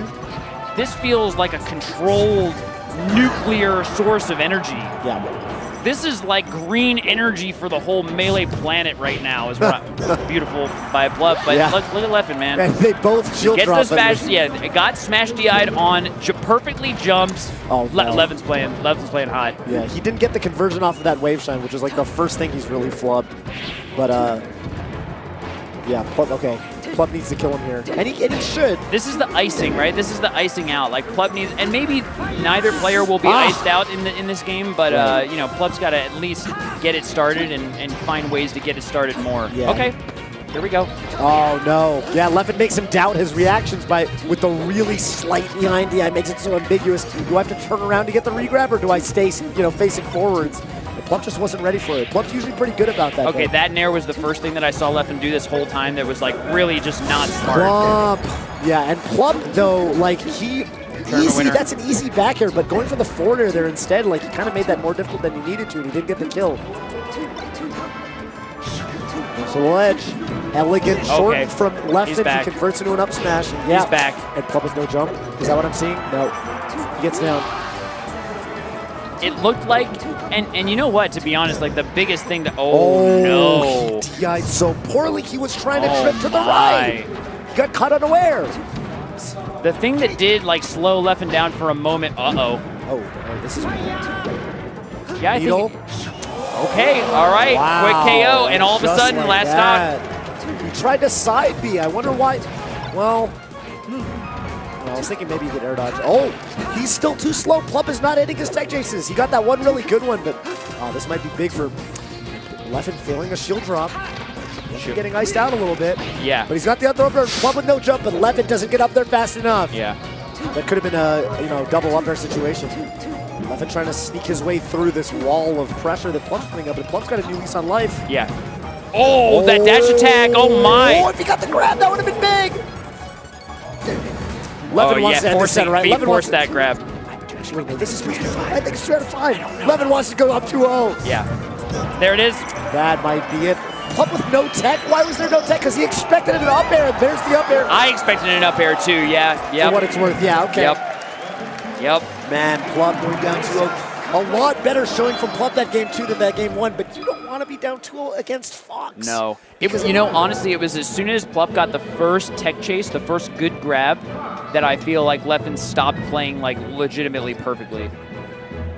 I heard Fox coming from the loudspeakers. I did hear Fox. What does that mean? What does that tell you? It tells me that there's going to be a character switch. Nope. Never mind. It was Leffen. Yeah. Back to Battlefield, I respect it. The problem is there might be a character switch on the counter picks, because even if Plub takes this game, we got 2 games of Final Destination or Pokemon Stadium ahead of us, which is not what you want if you're a Plub fan. Wow. Jeez, Leffen's flowchart right now. Wow. Crazy on point. Doesn't get that back here. Plub able to forward his way back onto the level. Oh, spot dodges the grab attempt. Great awareness from Leffen. Throws him off the stage, looking for a back air. Plub weaves out of it. Plub not, yeah. Oh. Okay. I wonder if he DI'd away for the forward air, but I think with no jump in that situation, hard pressed to live. Yeah. Leffen there looking for the up air. Oh my word. Leffen just, I don't, yeah. Whether by intent or not, Leffen standing right where Plub's roll ended and just beautifully confirming with a wave shine up smash. Like, oh, and he saves himself. Shorten. He's side. Oh, and he catches Plub. What are these? Leffen is saving everyone. He's saving himself. He's saving Plub. He's like All Might. Leffen is saying it's going to be a clean set, okay? My hero, I am here. Yeah, yep. This is definitely Leffen looking like young Midoriya.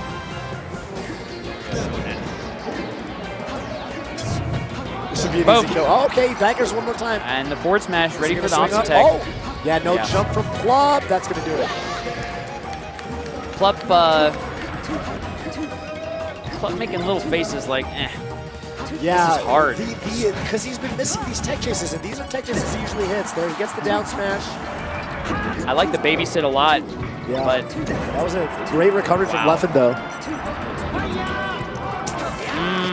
A little slow. No, not like that. He grabs the ledge like a frame before Plub would have. He wins the race. And in speedrunning or in Melee, one frame can be everything. No, again! The same exact thing happens 2 stocks in a row. Plum unable to grab the ledge. Lemon playing super well. Plum having moments, but like... yeah, it's... Okay, so that was a sick winners finals, but a quick 3-0, obviously, but I'm wondering at the moment, I wonder, Leffen just exploded out of the gate, and was Plup thrown off? Like maybe maybe we just saw, because he really I didn't see the Plup. Yeah, no. Plup Club. The Plup owns literally everything, There was a Plup day. Owns me, Plup owns you. There was a week, maybe even a month, where Plup owned everything. Everything with this table would have been property of the Plup Club, and I didn't see that Plup Club. Say that 7 but times it could have fast. just. That's what I was just doing my best. I'm really focused on. But I wonder if he was just thrown off balance by that insane game 1 and the first half of game 2. It's hard to come back when you're getting tossed. Yeah, it really is. I feel that there's a tension in Melee where to what? Oh, yeah, we got a replay. We got a replay. We got a replay. I'm throwing to it. Elegant. Elegant, Bobby. Oh, we got a pop-off. I love it. I had no clue that we were doing that, but we've got the technology here in Mandalay Bay in Las Vegas. You see that? He did the Armada stop. He did the can I just do it? He goes like that, where he stomps and he goes like, That's the Armada, actually. Armada did that famously at Smash Summit a couple times. Yeah, that scared people. That scared people. The one Armada did at the house was like, okay. Yeah, I heard that, people were upset. We got pop-offs that are so sick that it's upsetting people. I mean, that's probably an accomplishment more than anything. It probably is. But that one was more of a baby Swedish stomp. I'm going to call that the Swedish stomp. Okay, I like it. Thank you. Melee has this, I'll call it a delicate balance. By the way, we're about to go into another grand finals that we've seen many, many times. This is going to be loser semis. Back to 2 out of 3. Just so you know, it's not 3 out of 5. That's how we do here. Armada Hungry Box. But before we talk about that, Melee has a delicate balance of, this is true of every game. There are just timings that the fastest timing requires that the player waits until, the actionable frames. And what I feel is that when someone is playing the way that Leffen was playing, he's just playing so fast and so hot, it almost incepts a sense of... Like distortion. It distorts, yes, like in this crazy way. That's like what I feel the pressure is from the best players. Like, they're just moving so fast because they're hitting everything so perfectly that, like, I as a player, and I know others who I've talked to, like, you feel like you need to speed up. Like, for what it's worth, Plup has done that exact thing to Leffen before. Right. We're not, it's not to write Plup often. Like, Plup literally does that often. Oh, yeah, because Plup's one of the fastest players in the game. And a set is a set, right? Like, yeah, Plup could easily still take this from losers, but Leffen's got something else to say about it. But before that... Hungry Box soaking in the crowd. Armada with the headset on. Yeah. Here we go. Fox Pup for the second time today. Oh, my. Yeah, and Armada, I mean, this is the last time these guys played. Armada lost in a heartbreaking 3-2, but at Smash Summit, Armada beat him really, pretty solidly. And I think Armada's up this year. 3-1 this year in 2018. Hungry Box won the last one, though, at Low Tier City. Won the last set, but, like, it was close, for sure. Yeah. And, but these guys have played so many times. They're actually 31-19 lifetime. For Armada, right? I would imagine. My guy didn't tell me, but I think so. Yeah. I have to assume. Yeah. But there have been like Armada's this matchup. Ground pressure right now. Yeah, this matchup has had literal. There are eras and kind of like championship reigns in the whole of Melee. This matchup in and of itself has had eras. Yeah. This thing has evolved from Peach Puff to Young Link Puff to a weird Ness counter pick to really. Hard counter Young Link. That was literally the most questionable decision. I still have yet to talk to Hungry Box about this, but someday I want to ask him, like, okay, hey, man, you had to beat a Young Link, and your answer was Ness, right? Like, but in any case, even within the Fox Puff side of things, right? Then They've the had Fox so started many coming out. eras where like they would adapt to each other and kind of develop new tech. Yeah, it's an arms. This has been an arms race. It's been an arms and race. And even yeah. you know, in the new, it's more of a staple. Fox Puff seems to be where it's netting out. There have been arms races within this matchup. Yeah. Boom. But Hungrybox pulling ahead. Yeah, clean one-stock lead. Oh, at that up air. He's so good at catching people coming off the platforms. He misses the rest. With the lead, it's not too painful, but like still, that could have been the game if he hits the rest. And now it's like, Armada's got him at death percent. If he evens it up, we've got a match again. He could have up smashed him. Wow. Armada actually could have up smashed him there. Well, regardless, Hungrybox dodging all those grab attempts, so he stays alive. Armada's definitely looking for it.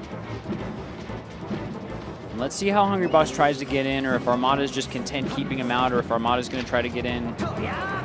My sense, bobbing and weaving is Armada. Yeah, but beautiful grab, but yeah, and then HBox kind of laughing it off in the player cam. Oh, great wait from Hungrybox, throwing off the timing. He sees when Armada puts down that shield, because the problem is when you're shooting like that, you can't cover the side rolls. HBox a little bit just on top of things right now. Yeah. That's not, when I've seen Foxes beat Puff, the answer is not generally Fox forces the issue. Yeah. What Armada just did is, and I get what he's doing, right? He got in, he put the jab pressure on, and then he waited 2 or 3 beats, actually, and then up smashed. But Hungrybox didn't take the bait. Yeah, I mean, it looked like Hungrybox was going to wait a full half a second. Yeah, there were 7 or 8 or 9 beats before Hungrybox was ready. He was ready for something. That might have been a turnaround jab. It was turnaround jab for sure, but forward tilt comes out. Yeah. Turnaround jab is the game. Oh! Would up smash wouldn't have killed there, I guess. Yeah, like for what it's worth, this doesn't actually feel like HBox firing on full cylinders. This also, Armada is late to these up throw up airs. He has been slow.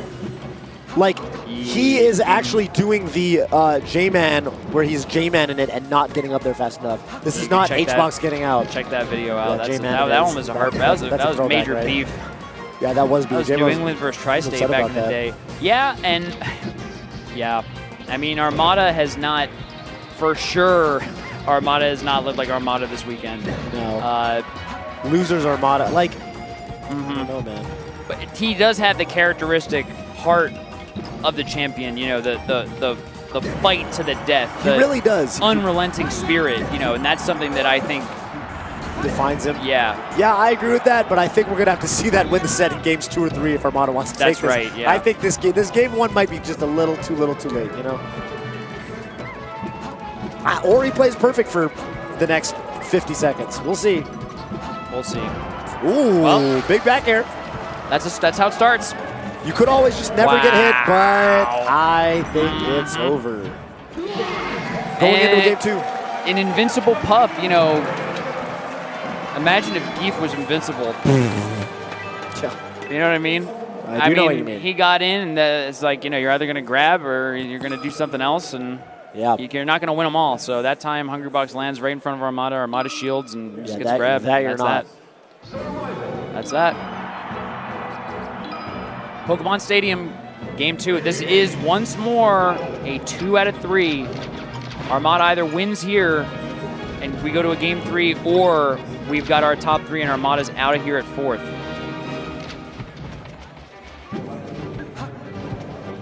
Armada at 4th. That was the result he had at his first EVO 2013. Oh, so we'd be all the way back. Big damage, not quite it, yeah. Like 1 or 2% away. Ooh, Armada maybe could have gotten a grab there. Wow, and he opts, okay, he fares him off the stage, sets up for the edge guard, and he gets it. Hungrybox chased him all the way off. Just opened him up. He opened him up, and that was it. Yeah. That's what Puff can do. That could have maybe been an up air conversion, but like he landed on the edge of the platform, and he might have needed more of a running start. And he doesn't run it up. Where Armada with the, like, his Fox is playing. You don't like it. How Slow. do I put this? This is the most like Fox secondary. He's making Fox secondary mistakes. He's playing like a Peach main. Right. He's just the timings are the most simple things. Every like net play Fox hits that up smash. Right. Every net play like gold or above Fox like knows the timing on up throw up there. It's like I do think that's like the best way to put it. Secondary. He's looking like a secondary. A secondary. Like he's playing like a top player. He's really good. Armada is still one of the best players in the world to do it, and he could take the tournament, but he's making mistakes that a Fox main shouldn't make. He's like not in a Fox state of mind. Exactly. Yeah. It's almost like that one time when Hugo was Mafia. And he just could not act like Town. It is almost like that. As much as he tried, his identity was Mafia as a curse of knowledge. He just could not act like Town. So Armada is just like he's got to convince himself that he's a Fox. He's got to convince himself he's a Fox, dude. That's the only way. Ask Hotbid. You got to convince yourself. Where are the down times? Armada used to have the sickest down times to catch H-Box coming down. He hasn't even been going for it. I haven't seen. Yeah, and you know what I had said before. He went for it once. What I had said before about wow, H-Box's pressure is such that he can just land next to your shield and then walk away, and that's H-Box pressure. His DI right now, oh my god, dude! And Armada like struggling to KO somebody. How many times have you seen that? Like I said in the Armada S2J set. You know, I feel like Armada's playstyle is kind of just like, I am going to master this. And that's, I think, why it's so weird to see Armada not playing in a masterful He's not walking the tightrope. He's not walking the tightrope. He's trying to run. He's trying to run across it. You can't run across a tightrope. Then again, this is Armada, and, you know, Armada was able to come back from the jaw. He clutched victory from literally, his leg was in, I think he lost a leg in the jaws of defeat versus Mewtwo King. But Hungrybox is not Mewtwo King.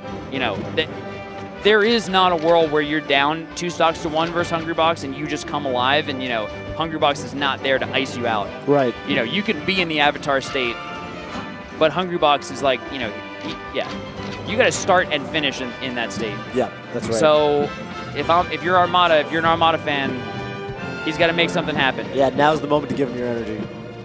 For sure. But I like the patience he's exhibited in that, you know, the last 20 seconds or so. He's been, you know, not forcing the issue on the stage transformation. Ooh, okay. And this could be big. He gets the regrab and the up throw upper, but H-Box actually smashed out the top. That would have been the turnaround Armada needed. Yeah. But the game feels, you know, doable again, right? And the trade! Yeah.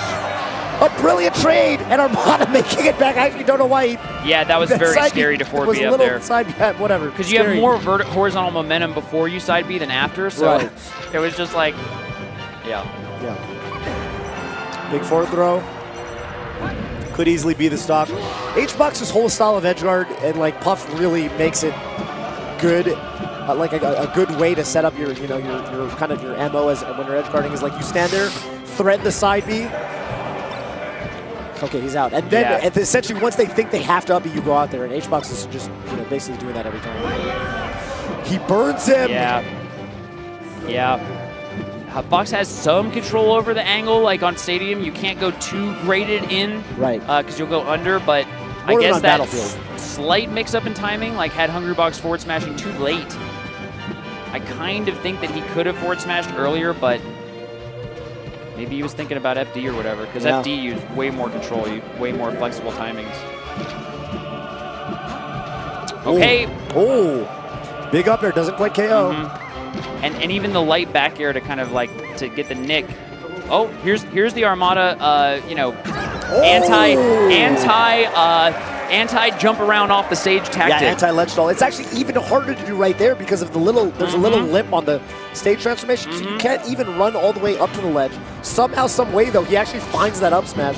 With Hungrybox using most of his jumps, running out of air, he has to come back down, and Armada's waiting for him. Armada with a slight lead now, and definitely playing more like he has a plan, I think. Yeah, playing slower, playing more, you know, confident and like calm.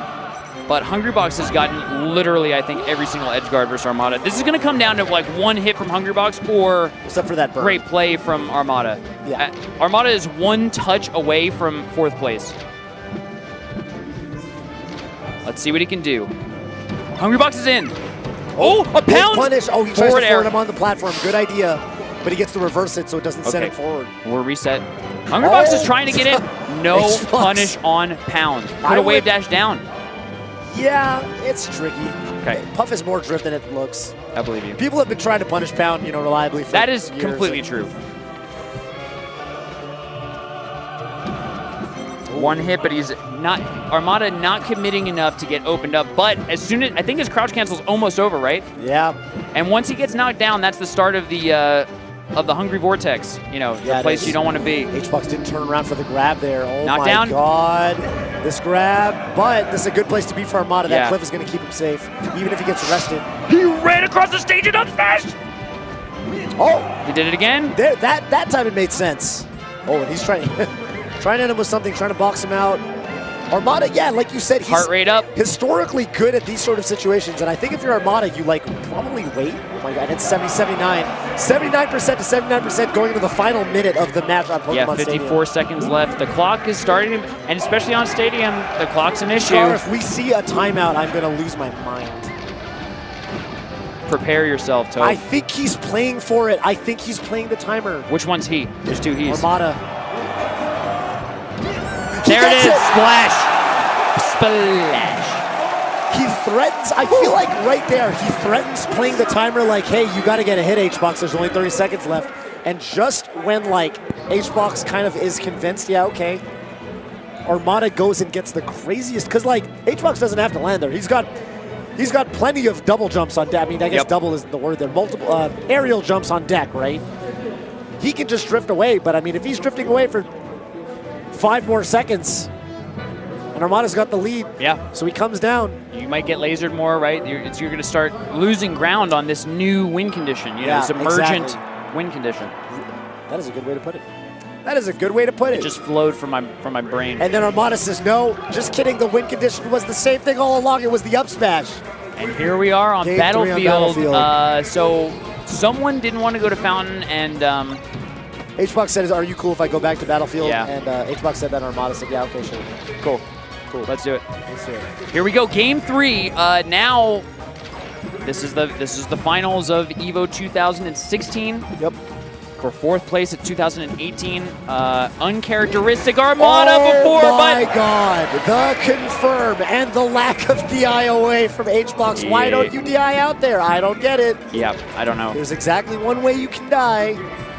It's probably a RAM thing. That's why I ran. Or, I think you're right. If he- oh my! Hungrybox has so much probably going on in his mind. He's such an insane player. It's so hard to know what he is doing. True. That is probably he's not even thinking about the stuff that we're thinking about. True. Very true. That being said, I do think that He probably H-Box is... should learn how to DIY. Well, it should just be instinct, and 2, I think H-Box is the best player at managing his mental stack, right? You probably are correct. Yes. Isn't he just... So who knows? Maybe he's making a Oh. decision there. Yeah, could be. He probably... Yeah, I mean, what? What are the odds that H-Box, the best player in the world, knows something that I don't, right? High. Pretty high. But then again, But then we're again... pretty smart, Toph. If I do say so one way or the other. myself. Oh, no, H-Box, don't DIY there. I didn't mean it there. Yeah, that one was not good, No. Hungrybox. That was actually important. You should have managed that separately, I think, Bobby. Bobby. This game. All right, I'm convinced. Can't cut the cheese any different, Bobby. He's got to DI better if he wants to win Game 3 and not place 4th. Nope. Armada jumping away. And Armada playing awesome. Oh, he misses the tech, but H-Box gives him Hungrybox- so much credit. No, he says, you're not a pool, you're not a net play Fox, you're Armada, you're going to tech away. You're not going to miss this. That was Armada DI'd in such a way that, you can feel it when you get to a high enough level. I could feel that was a very techable hit, Yeah. You expect Armada to tech it. So the fact that he didn't, I think, is that's a mix-up. Yeah. Oh, that shine! I can't believe The that Hungrybox heck? lived, but did he shine to beat approaching forward air or nair? He did it. He comboed it directly into up smash. No jab reset situation. All right. Yeah, that one's a little bit too much. I get it. And the momentum. Okay. H-Box Yeah, the momentum missing totally By shifted. the way, Yeah. H-Box missing the easiest edge guard. That was the first edge guard that I think that he's H-Box missed. started the top 8 with that exact edge guard on Yeah. Leffen, and he made it look free. Yeah. The big stage, Toph. The big stage Is Clutchbox himself getting rattled? Yeah. Yeah. Dude, 2018, it's a new day, a new script, a new storyline, new players with new strengths and new weaknesses. That's all I know how to say. We've grown up with these players. We have. But they done changed. They done changed. They done changed. Oh, I don't understand that back air. Yeah. Did he miss the yellow stick? Strong back air. It could be. It could be. Yellow stick went the wrong. Oh, run up jab, and Hungrybox just up smashes out his shield. Pretty good reaction from H-Box. Yeah. I really like that choice. Trying to bait. Oh! Down throw, turn around, Dude, down throw. honestly, I love that Hungrybox, like 9 times out of 10, DI's behind and does not tech. Like, And that's Armada not a knows. reaction from Armada, right? knows. You cannot react that fast. No. Fox down throw reaction tech chase is mostly a myth. Yeah. If they tech to the side, you can react. But Especially with turn around and crouch and hit the A button. Like, that is not setting up for, like, a turn the other way and tech chase. That is just, like, that is I've seen this happen so many play. times, and Hungrybox, for some reason, DI's behind it and doesn't tech. Yeah. It is techable. He might... He fell for one of the older, well, not oldest, actually, that's kind of a newer thing. Drill, don't do anything, jump. Drill full jump is like, it's hot. It's like some relatively new stuff that's been really effective against characters like Puff, Mars, Sheik, and Armada is just... Hungrybox is on his last chance, Toph. This is Hungrybox's last chance, 78%. He is like a back air away from death. You know, he has to play perfectly. He does it. He's taking too much damage. This is like the Wizrobe. That's it. That's it. 3 stock. Okay, after, oh my word. What a roller coaster of momentum and of, you know, control. Hungrybox in game 1, and Armada's just like, you know, looking like he wasn't prepared in game 1. Looked like the set was going to be a wrap, you know. Hungrybox is just going to move on, business as usual. But, you know, and even in game 2, the first couple stocks of game 2, it looked very, very shaky for Armada. You know, we were talking about him J-manning it, looking like a Fox secondary. And maybe missing some stuff. Maybe that message went through the morphopogenic field, went right into Armada's soul, and he was like, you know what? Shades of the Leffen set. Scar. Shades of the Leffen set, game 1, commanding for H-Box, but something woke up. Maybe all it is for Armada was like, what? He's really only played Peach this tournament. Yeah. Does Armada just need that one game? Is that actually all it was? Does he just need the one game to warm up with Fox? He needed a game and a half for sure. Game and a half. Perhaps. Because after that game and a half, all of the complaints about him not looking like a Foxman went right out the window, and he went right back to looking like arguably the best Fox on the planet. Although Leffen and winner side of Grand Finals might have something to say about that. But yeah, we're going to take a look at the record right now. Actually, we're going to give everybody a nice Let's take recap. a look. 3 players left. Only 3 left, and Hungrybox makes his exit at 4th place. Mango and Wizrobe at 5th. S2J Swedish Delight at 7th, and Mewtwo King out at 13th. Just bringing him up because, you know, he's one of the players who's conspicuously absent from this top 8. One of the guys you come to expect, you know. Leffen, as he, you know, bulldozed over Plup, to me looked like, you know, just too hot to handle today. Yeah. Leffen sitting in the winner's bracket, and we see that losers finals is going to be Plup versus Armada. Plup versus Armada, who will duke it out for the right to sit next to Leffen for the EVO title. Yeah. Armada's still in it, right? We're either going to have a 3-vote or a new champion crowned. Yeah. And this is, honestly, Armada pulling this out is, I think, the least likely timeline. The way it's looked? I mean, I'm happy to eat my words because it would be an incredible story. Yeah, it would really be like Armada channeling his inner Mango and like looking chalubby and pulling it back, and if like, Armada you know, wins this tournament through losers, like all bets are off, right? Well, I was gonna say like Mango's Pound 3 run might get dethroned. That's insane. Think about who he beat as early as Mewtwo King for 13th. And then every god. You know, I don't want to paint a pic. I don't want to count my chickens before they lay eggs that hatch. You would have a story that's in contention for the biggest losers run of all time. Yeah. And if Leffen, if Leffen wins, that's history in the making. Leffen's never won. Focusing on both Super Smash Bros. Melee and Dragon Ball Fighters, which he like didn't do so well in, you know, and he kind of wanted to ask himself the question, can I make it work? Yeah. Can I play 2 games at the same time? And his performance in Melee this weekend, at least, is making it look like, you know, a resounding yes. Resounding. Because what would you say is crazy. Leffen's biggest, you know, win of all time? Like, what's his biggest tournament win? In what? Melee. In Melee?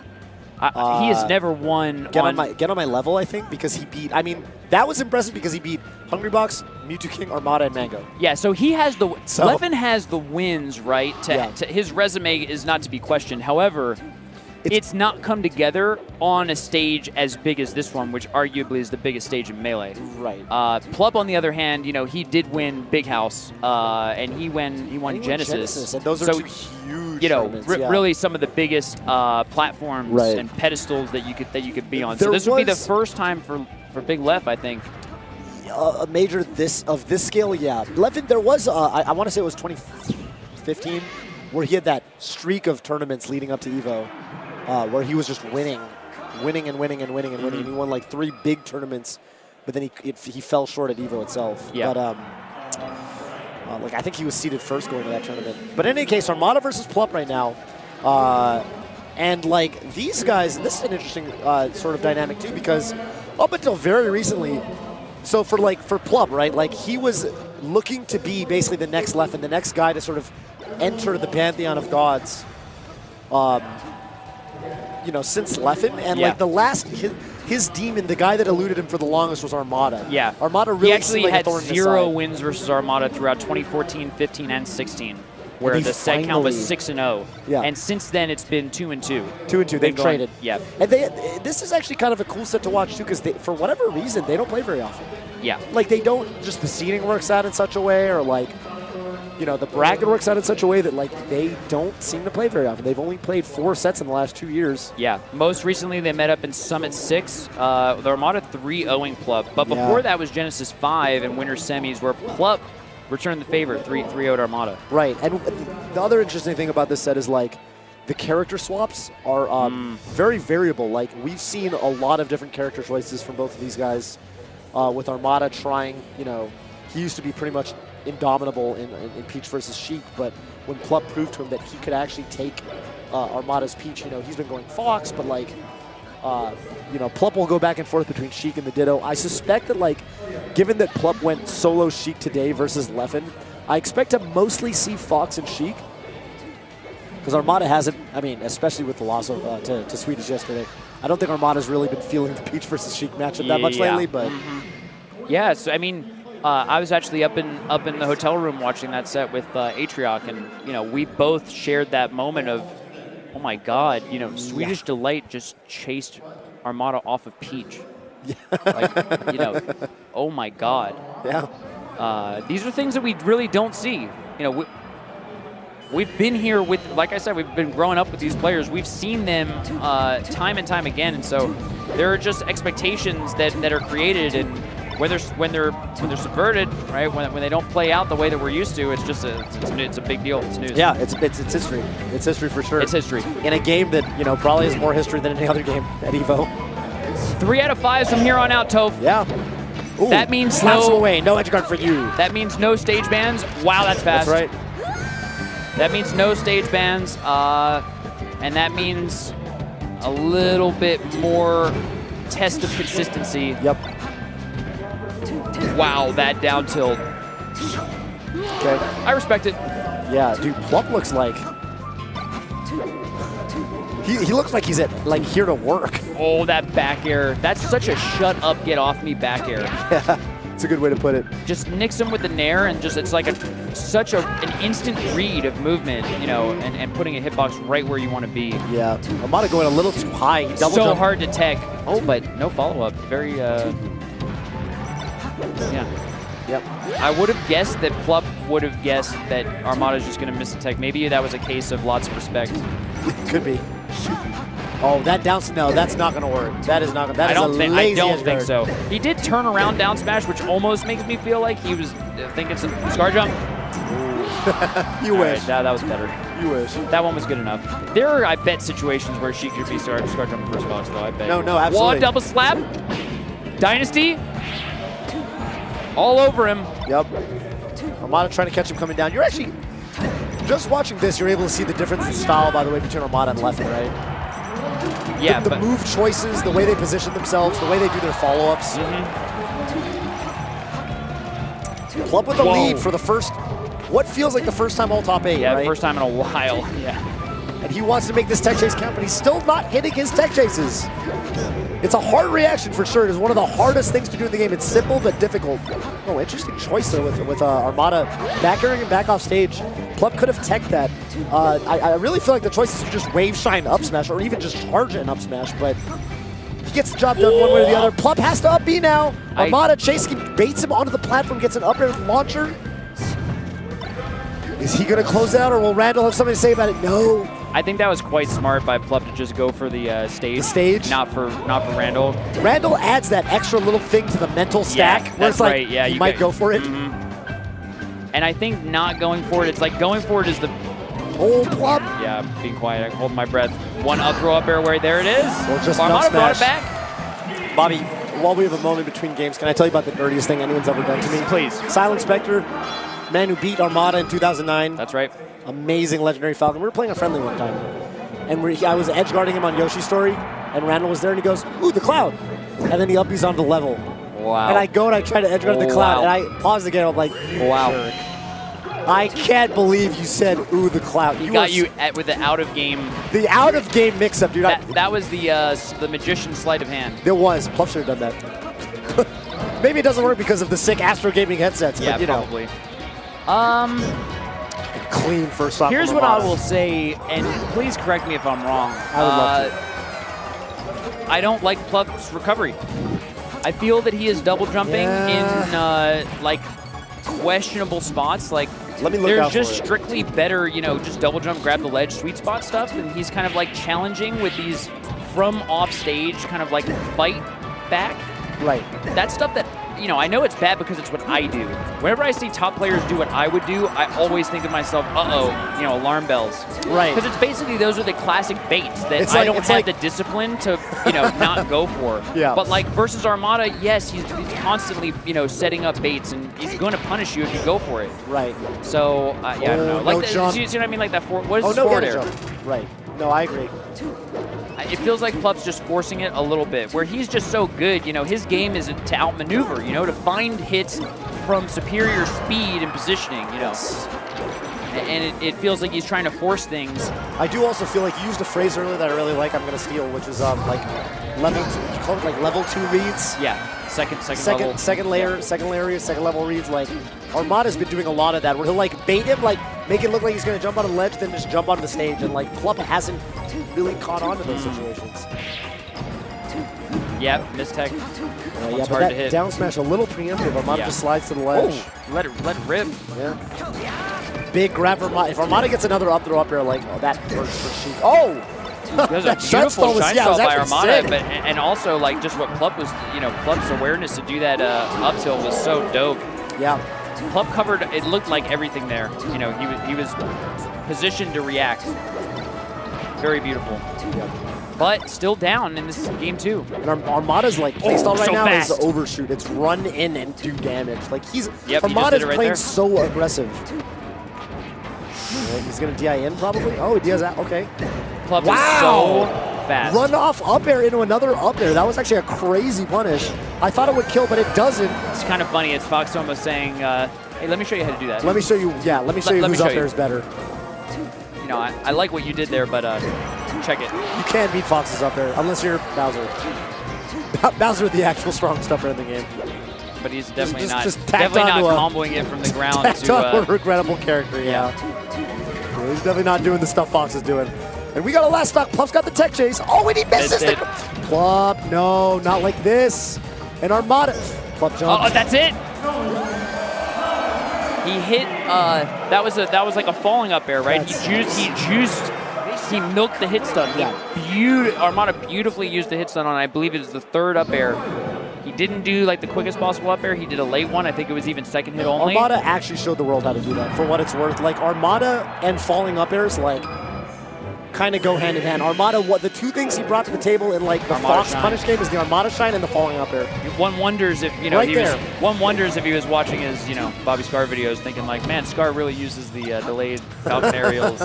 I wonder if I could use. Oh, no jump! No jump! Oh, and he baits him out of the level again. Plum. Yeah, that was. If you watched Armada's positioning real closely, and you knew he was facing towards the ledge. Away from the ledge, you would have known and realized like there was no way he could grab the ledge there. Just go to the ledge. It's fine. There was no way Armada could have gotten to the ledge. Plup's game sense is like just miscalibrated right now. Yeah, he's just not looking like the Plup. The Plup. That's exactly right. Big nair, but Armada's DI is impeccable. Now, where are the kills, man? You gotta finish the stock. And at this rate, it's going to be Swedish Grand Finals. Armada drops the wave shine punish, but he picks it right back up. All right, so we've got two choices, Toph. We've got two choices. One, Armada left in Grand Finals. Two, Club reaches deep and finds the Plup Club. The one that we know and love and cherish. Lays dormant. Yeah. In his fingers and mind and soul. Yeah. Plup is a player that can win this set, but he will need to be his best self. Armada's running circles around him. Yeah.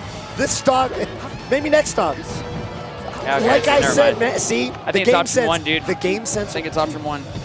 Yeah, no, totally. The level, like, Plup's been playing on the level 1. What is that grab? Like, yeah, it maybe could be a good idea, but like Armada has been going for the second layer, baits for the last 10 minutes, and he's not about to stop. It's just too little, too late. Oh, yeah, he's iced out. Yeah, this sucks. He's iced out. He's not over it yet. Oh yeah, that's it. Wow. Heartbreaking for 3-0. I mean, that was faster than some of the 2 out of 3 sets. And I'm as big of a Plup fan. Yeah, I'm you're gonna find. I don't like seeing Plup play like that. Absolutely not. Yeah, Plup. Honestly, Plup. Every time I've talked about him recently, he's as a person. Got an air of mystery about him. You know what I mean? He's not like a big kind of character. No, yeah. His play is like so beautiful that I think that his gameplay and his chic speak louder than. Any kind of personality. I think most people, when you become a fan of a player, it's because of like both who they are in the game and out of the game. But like, and there's like a scale to it, right? Yeah. Like Mango has like a little more on the charisma side. I think Plup, like, what really? Because like for a long time I didn't really know the guy, and all I knew was like this guy's sick. Me too. He's so good. He turned me into a fan just from his play style, which is like difficult to do when people can be outward and have like a personal personality. Yeah. So in any case, Armada. I would love to say congratulations to Plup. I'm sure that he doesn't feel great about his third place finish, but and coming up next, our finals are going to be the Swedish versus Armada. Swedish Grand Finals for the first time in EVO.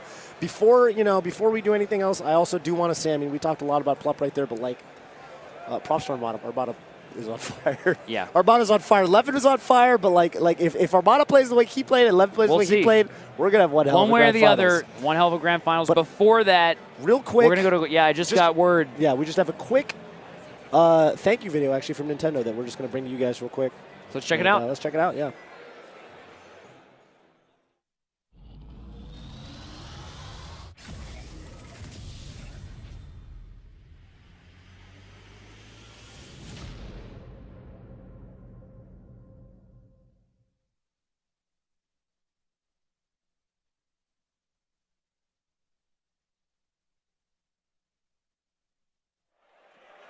The red Nintendo takeover. Ooh. Thank you. Thank you, Nintendo. Nintendo, we've got a date. Can I just wanted to say, I know Etika is at EVO. Etika's probably somewhere in the stadium right now. And whoever's sitting around him, if you know Etika, he's like probably the most famous like React 2 guy. Yeah, but that was super awesome, Nintendo. Thank you so much. Yeah, there's a thank you from Nintendo to fans around the world. Yeah. So we really appreciate that exclusive. Yeah, and happy inside information. By the way, happy birthday, Sakurai. And in celebration. Sakurai-san. Yeah. Yeah. And in celebration of what we've built together around a beloved Nintendo franchise, we are about to go into a grand finals that has two outcomes, right, that are going to be equally historic, I think. Yeah. The thing that it's almost funny, like let's imagine, you know what I love to do? I love to say, let's assume that we live in this world, and then let's assume that we live in the other one. Timelines, the branching timelines. We're going to go in one direction or the other. Let's assume we go in the direction of Armada wins. Okay, let's go to that. Oh my God. That is, like, think about what that means for our community. It basically means that all of you new folks can look good for quite a while. But at the end of the day... Yeah, at the end of the day. Like Swedish Delight. At the end of the day, you've got... there's a Japanese saying, it's... Mata Mata. Well, there's Mata Mata, there's Hyakunen Hai. It's like you're not there yet. You're 100 years too early to challenge Armada. There's that one. There's also, like, you've got more work to do. Yeah, you got more work to do. Sort of thing. And that would mean a 3 vote for Armada. It would mean a legendary losers run. And it would mean, sadly for Leffen, yet another huge moment, where he's the bridesmaid and not the bride. Where he's the... I'm getting chills and also feel deeply wounded, on behalf of Leffen at the mere possibility. Yeah. And so that is why I hope that we live in the other world where Leffen, a man who has toiled and fought, and grown emotionally, personally, in the game, spiritually, cross game, mentality-wise. I hope that he has what it takes to continue the fiery, explosive play that we saw early, just moments ago today, and can take it to Armada, a man who has been a rival to him for God knows how many years. They're talking to each other in Swedish right now. That's crazy. You realize that they're on the stage talking to each other in Swedish right now. That's crazy. They said Swedish Delight. We'll show you the real Swedish Delights. Come on, Swedish Delight. Who do you think you are? Who do you think you would be up on this stage if you were a real Swedish Delight. Yeah. But hey, top 8's not bad. And we're going right into it. We got Fox Dittos. Fox Ditto Grand Finals. Armada in the red. Leffen in the white. And this is, I mean, as soon as Leffen figured out that Peach matchup, man, Leffen became one of the few people that, like, Armada just doesn't even bother with it anymore. He goes straight to Fox. And when these guys play, let me tell you something. They go back and forth in sets, but within the context of a single set, for whatever reason, one usually destroys the other. Yeah, it's they never have crazy one-sided even games, right? Even within the same tournament, one will obliterate the other winners and then get obliterated losers. It doesn't make any sense. It's almost like who's just on that Yomi level, right? Who's just a step ahead or who's technically slightly faster. Yeah. It just it feels like it compounds. Both of them a little slow on that edge guard right there. But Leffen picks up the first stock. All right. Leffen goes Leffen up a set and a stop. A set and a stop. That's right. Yeah, no, the Otis is really on Armada right now. But the Armada edge guard. Armada really was the first. Punched. He does. I think Wispy actually made that a little more difficult too. Wispy repositioned Leffen so that he misspaced his up air a little bit. I'd have to go back and watch it, but I'm 90% sure that's what happened. Ooh, Armada looking for the up air, but he only gets the first hit. Leffen getting out of the pressure. He's got a knockdown. Armada techs, but Leffen reacts. Oh, turn around up tilt. Leffen's reactions right now are so on point. Wow, I love that. That is, in my book, that is the hardest edge guard to do that looks as easy as it does. Yeah, as soon as if you get it. Wow. Leffen is playing. And by the way, like Leffen in 2018 is up 5-2 versus Armada this year. All time, it's 40-24. So 40-24 it's a totally for different story Armada, for probably, Armada. right? Yeah. But this year has been the year of Leffen. Yeah. Leffen actually, I think he's up in sets this year against everyone except H-Box. And he beat H-Box commandingly in winners, so Shine down smash. Yeah, it's pretty good by the corner. Even if they tech, if they don't tech. M&M shield, the spacing! Shine? Yeah, I thought up air was coming, but goes for the combo. Uh-oh, big damage. This is big damage. This is really big damage. He gets love that nair. I wonder if that nair, Leffen just knew that it was either a tech chase situation or, I love the shielding, holding on, DIing in so he doesn't get pushed off. Straight to the left. Oh, he does. Oh, the mag! Oh, that was the big. That was the most. That was. Oh that my was the God. textbook mangle. And the nair into up smash and Armada God. looks Leffen lost. blasting off at a protractor measured angle, and then aerial drifting away and in around Armada's back air to end game 1. Like an 8-0 thang. Wow. 3 stocks. Wow. 3 stocks. Air control. Yeah. We have upgraded our Decision machinery, you know, to a new class of, you know, like fighter jets. Yeah. The Rob 64 came around sometime in 2017 or whatever, and he's deploying these new jetpacks or whatever. Yeah. I love that. I'll always call him Rob 64, by the way, because that's the Star Fox game that I love. Yeah. Oh my God, Star Fox 64! Literally one of the best games ever. It really is. Anyway. Well, you know, there's 2 Foxes in there. Oh no, Armada! Yeah. Armada, no, not like You think he wanted to down it? Oh, Leffen. Leffen will take it all the way to the bank and cash it, and spend that cash and put it all on black, and come up big. Leffen is honestly looking, and hey man, Armada, I'm not calling it. I'm not calling it. I just want you to know that I'm not calling it, but he's 2 games away. Yep.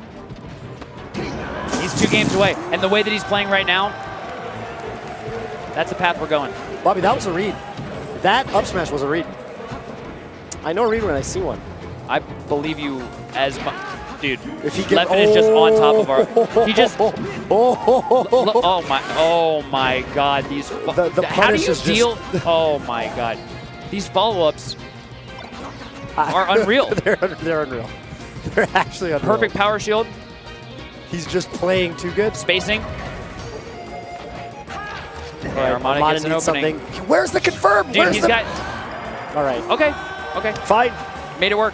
Yeah, he did make it work. But it was up throw back air, you know, compared to. Up throw back air DIN, and it's like, you know. I mean, look, look at this punish. It's just a different. Leffen going for hits. Yeah. Actually, I'm getting like Nurchill like flashbacks because I remember when Silent Wolf beat Leffen at EVO 2015, sorry, 14, and he told me he did that exact edgeguard bait to Leffen and it worked. And I saw Leffen do where he drifted high and did the falling back air on Armada, and just like how far Leffen has come from getting eliminated outside of top 8 in EVO 2014 to Silent Wolf, and now destroying Armada in Fox Dittos. Up throw. But scoreboard says it's close. Oh, that was a. Well, that one was weird. Ooh, shot back air. We're gonna need some Armada. Oh, the angle. The angle is just too good. Shield drops. Yeah. No Armada jump. doesn't touch the platform. Goes for that angle, but Leffen's ready for it. Oh no! Leffen. Question mark? Question mark? Leffen just did the left and left. That's a bad. He just did the lefts. What's the lefts? Like asterisk lefts. Oh yeah. Yeah. That's the disrespectful Leffen from like 3 years ago when he just disrespectful Leffen before he like matured as a person, and he just mark, thought everyone was beneath him. Do you think that did Armada get battlefielded, or did he just? He got battlefielded, and Leffen meant to back air. Leffen obviously meant to back air. Like, look, I say do it. Like, don't go out like this. Yeah. I say do it, especially FD, right? Armada's doing it, but hey, man, we'll find out. Yeah, look, if there's one guy that like knows this matchup like the back of his hand. Let's see. FD could be the most, because he gets to do this. He gets the chain grab, the death chain grab on Fox, and like, this is a counter pick, and this is good. And this is what he needs too, is to ice him out. And the slow nature of that punish is really good for doing precisely He definitely does need to ice him out. I mean, that is what it is. That's the current state of affairs. And hopefully, you know, Leffen's a champ, so, you know, whatever. Hopefully he could just take it as it comes. You know, you're up so much, you don't need to win this game. Okay, Armada got out. Good smash. Dude, he's moving. Leffen's just moving so fast. I've actually been watching. I've been watching his wave dashes. Leffen's. He's Nesmod godded out of his soul, dude. Every wave dash I have seen from Leffen is like perfectly timed and perfectly. Perfect distance. Yeah. The punish, the whiff punish on a lagless move. Oh my word. the chase down, dude. When I say lagless, I don't mean literal there, but like that is a very, very difficult forward air to punish on reaction. I heard someone in the chat say 3-0. I don't know, man. It's possible, but it is possible, but dude. Yeah, Leffen, every hit, like the man who's been clawing his way to the top into the corner for years. He's wanted this for so long. The angle, okay, he doesn't get the the really tight angle to the ledge there. It's really hard to hit. Armada going for a shield grab, facing the wrong way. What is Armada doing? He's falling apart at the seams. Are we gonna get it? Okay, went for the shine edge guard, didn't quite get it.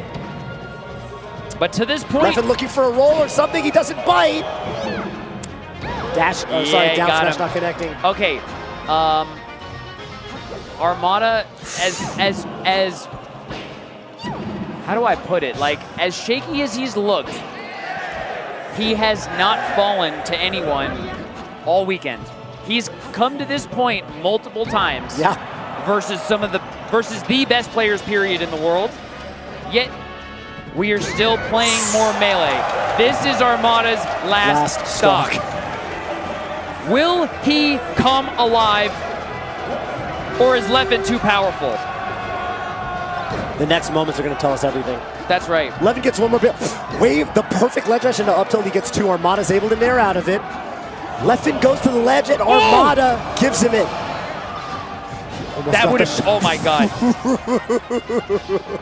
That would have been it. Oh my God. If he hits that soft nair, anything will lead into an up smash right now, Bobby. 72% dope. Okay, there's the edge guard. Last stocks. 72%. Armada's showing that Where's he going? He's running laser. too slow. 8%.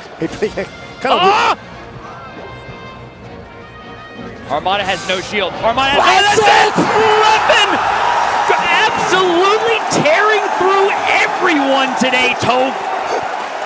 Leffen is our EVO 2018 Super Smash Bros. Melee champion.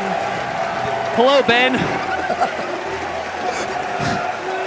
Oh my God. Seriously, Leffen, a man who's, really the tale of the anti-hero.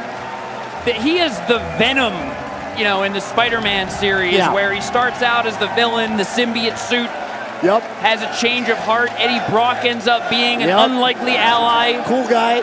To help us take on existential threats and save the world. Right. That is the story of Leffen, and that is the feeling and emotion that he is soaking up right now. Finally! He is the hero of the story. Finally, it ends with Leffen on top. He's wanted this for so long. Years of struggle. So long.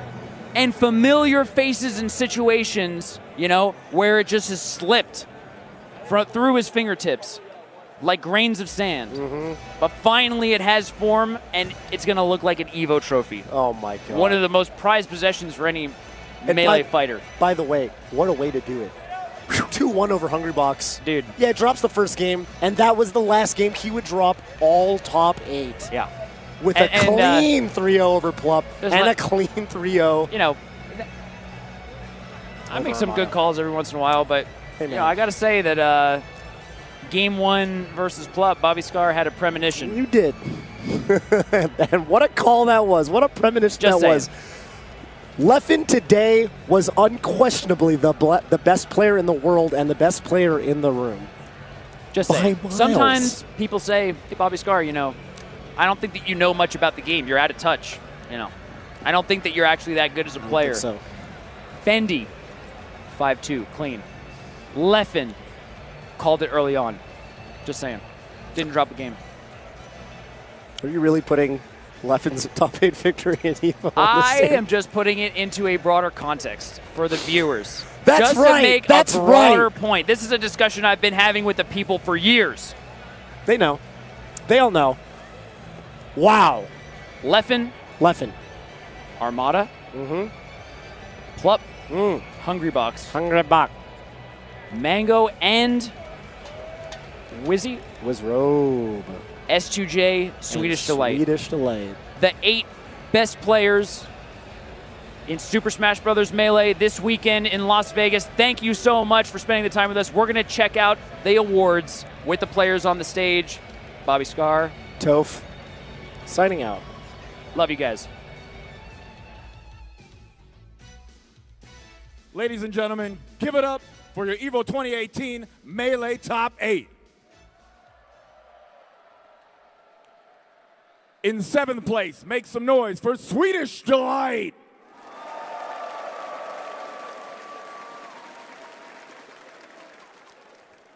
Also in 7th place, S2J.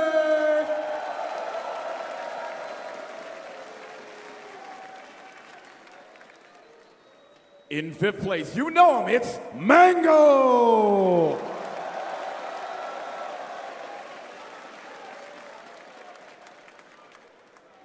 Also in 5th, give it up for Wizro.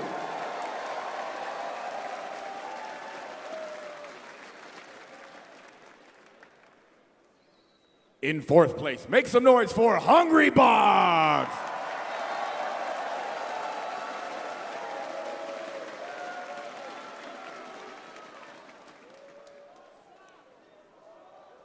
In 3rd place, we got Plum.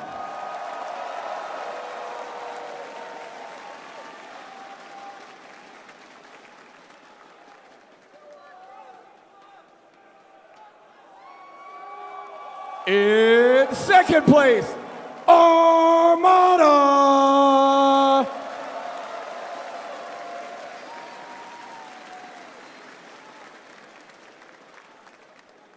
And in 1st, make some noise for the new EVO Smash World Champion, Leopard.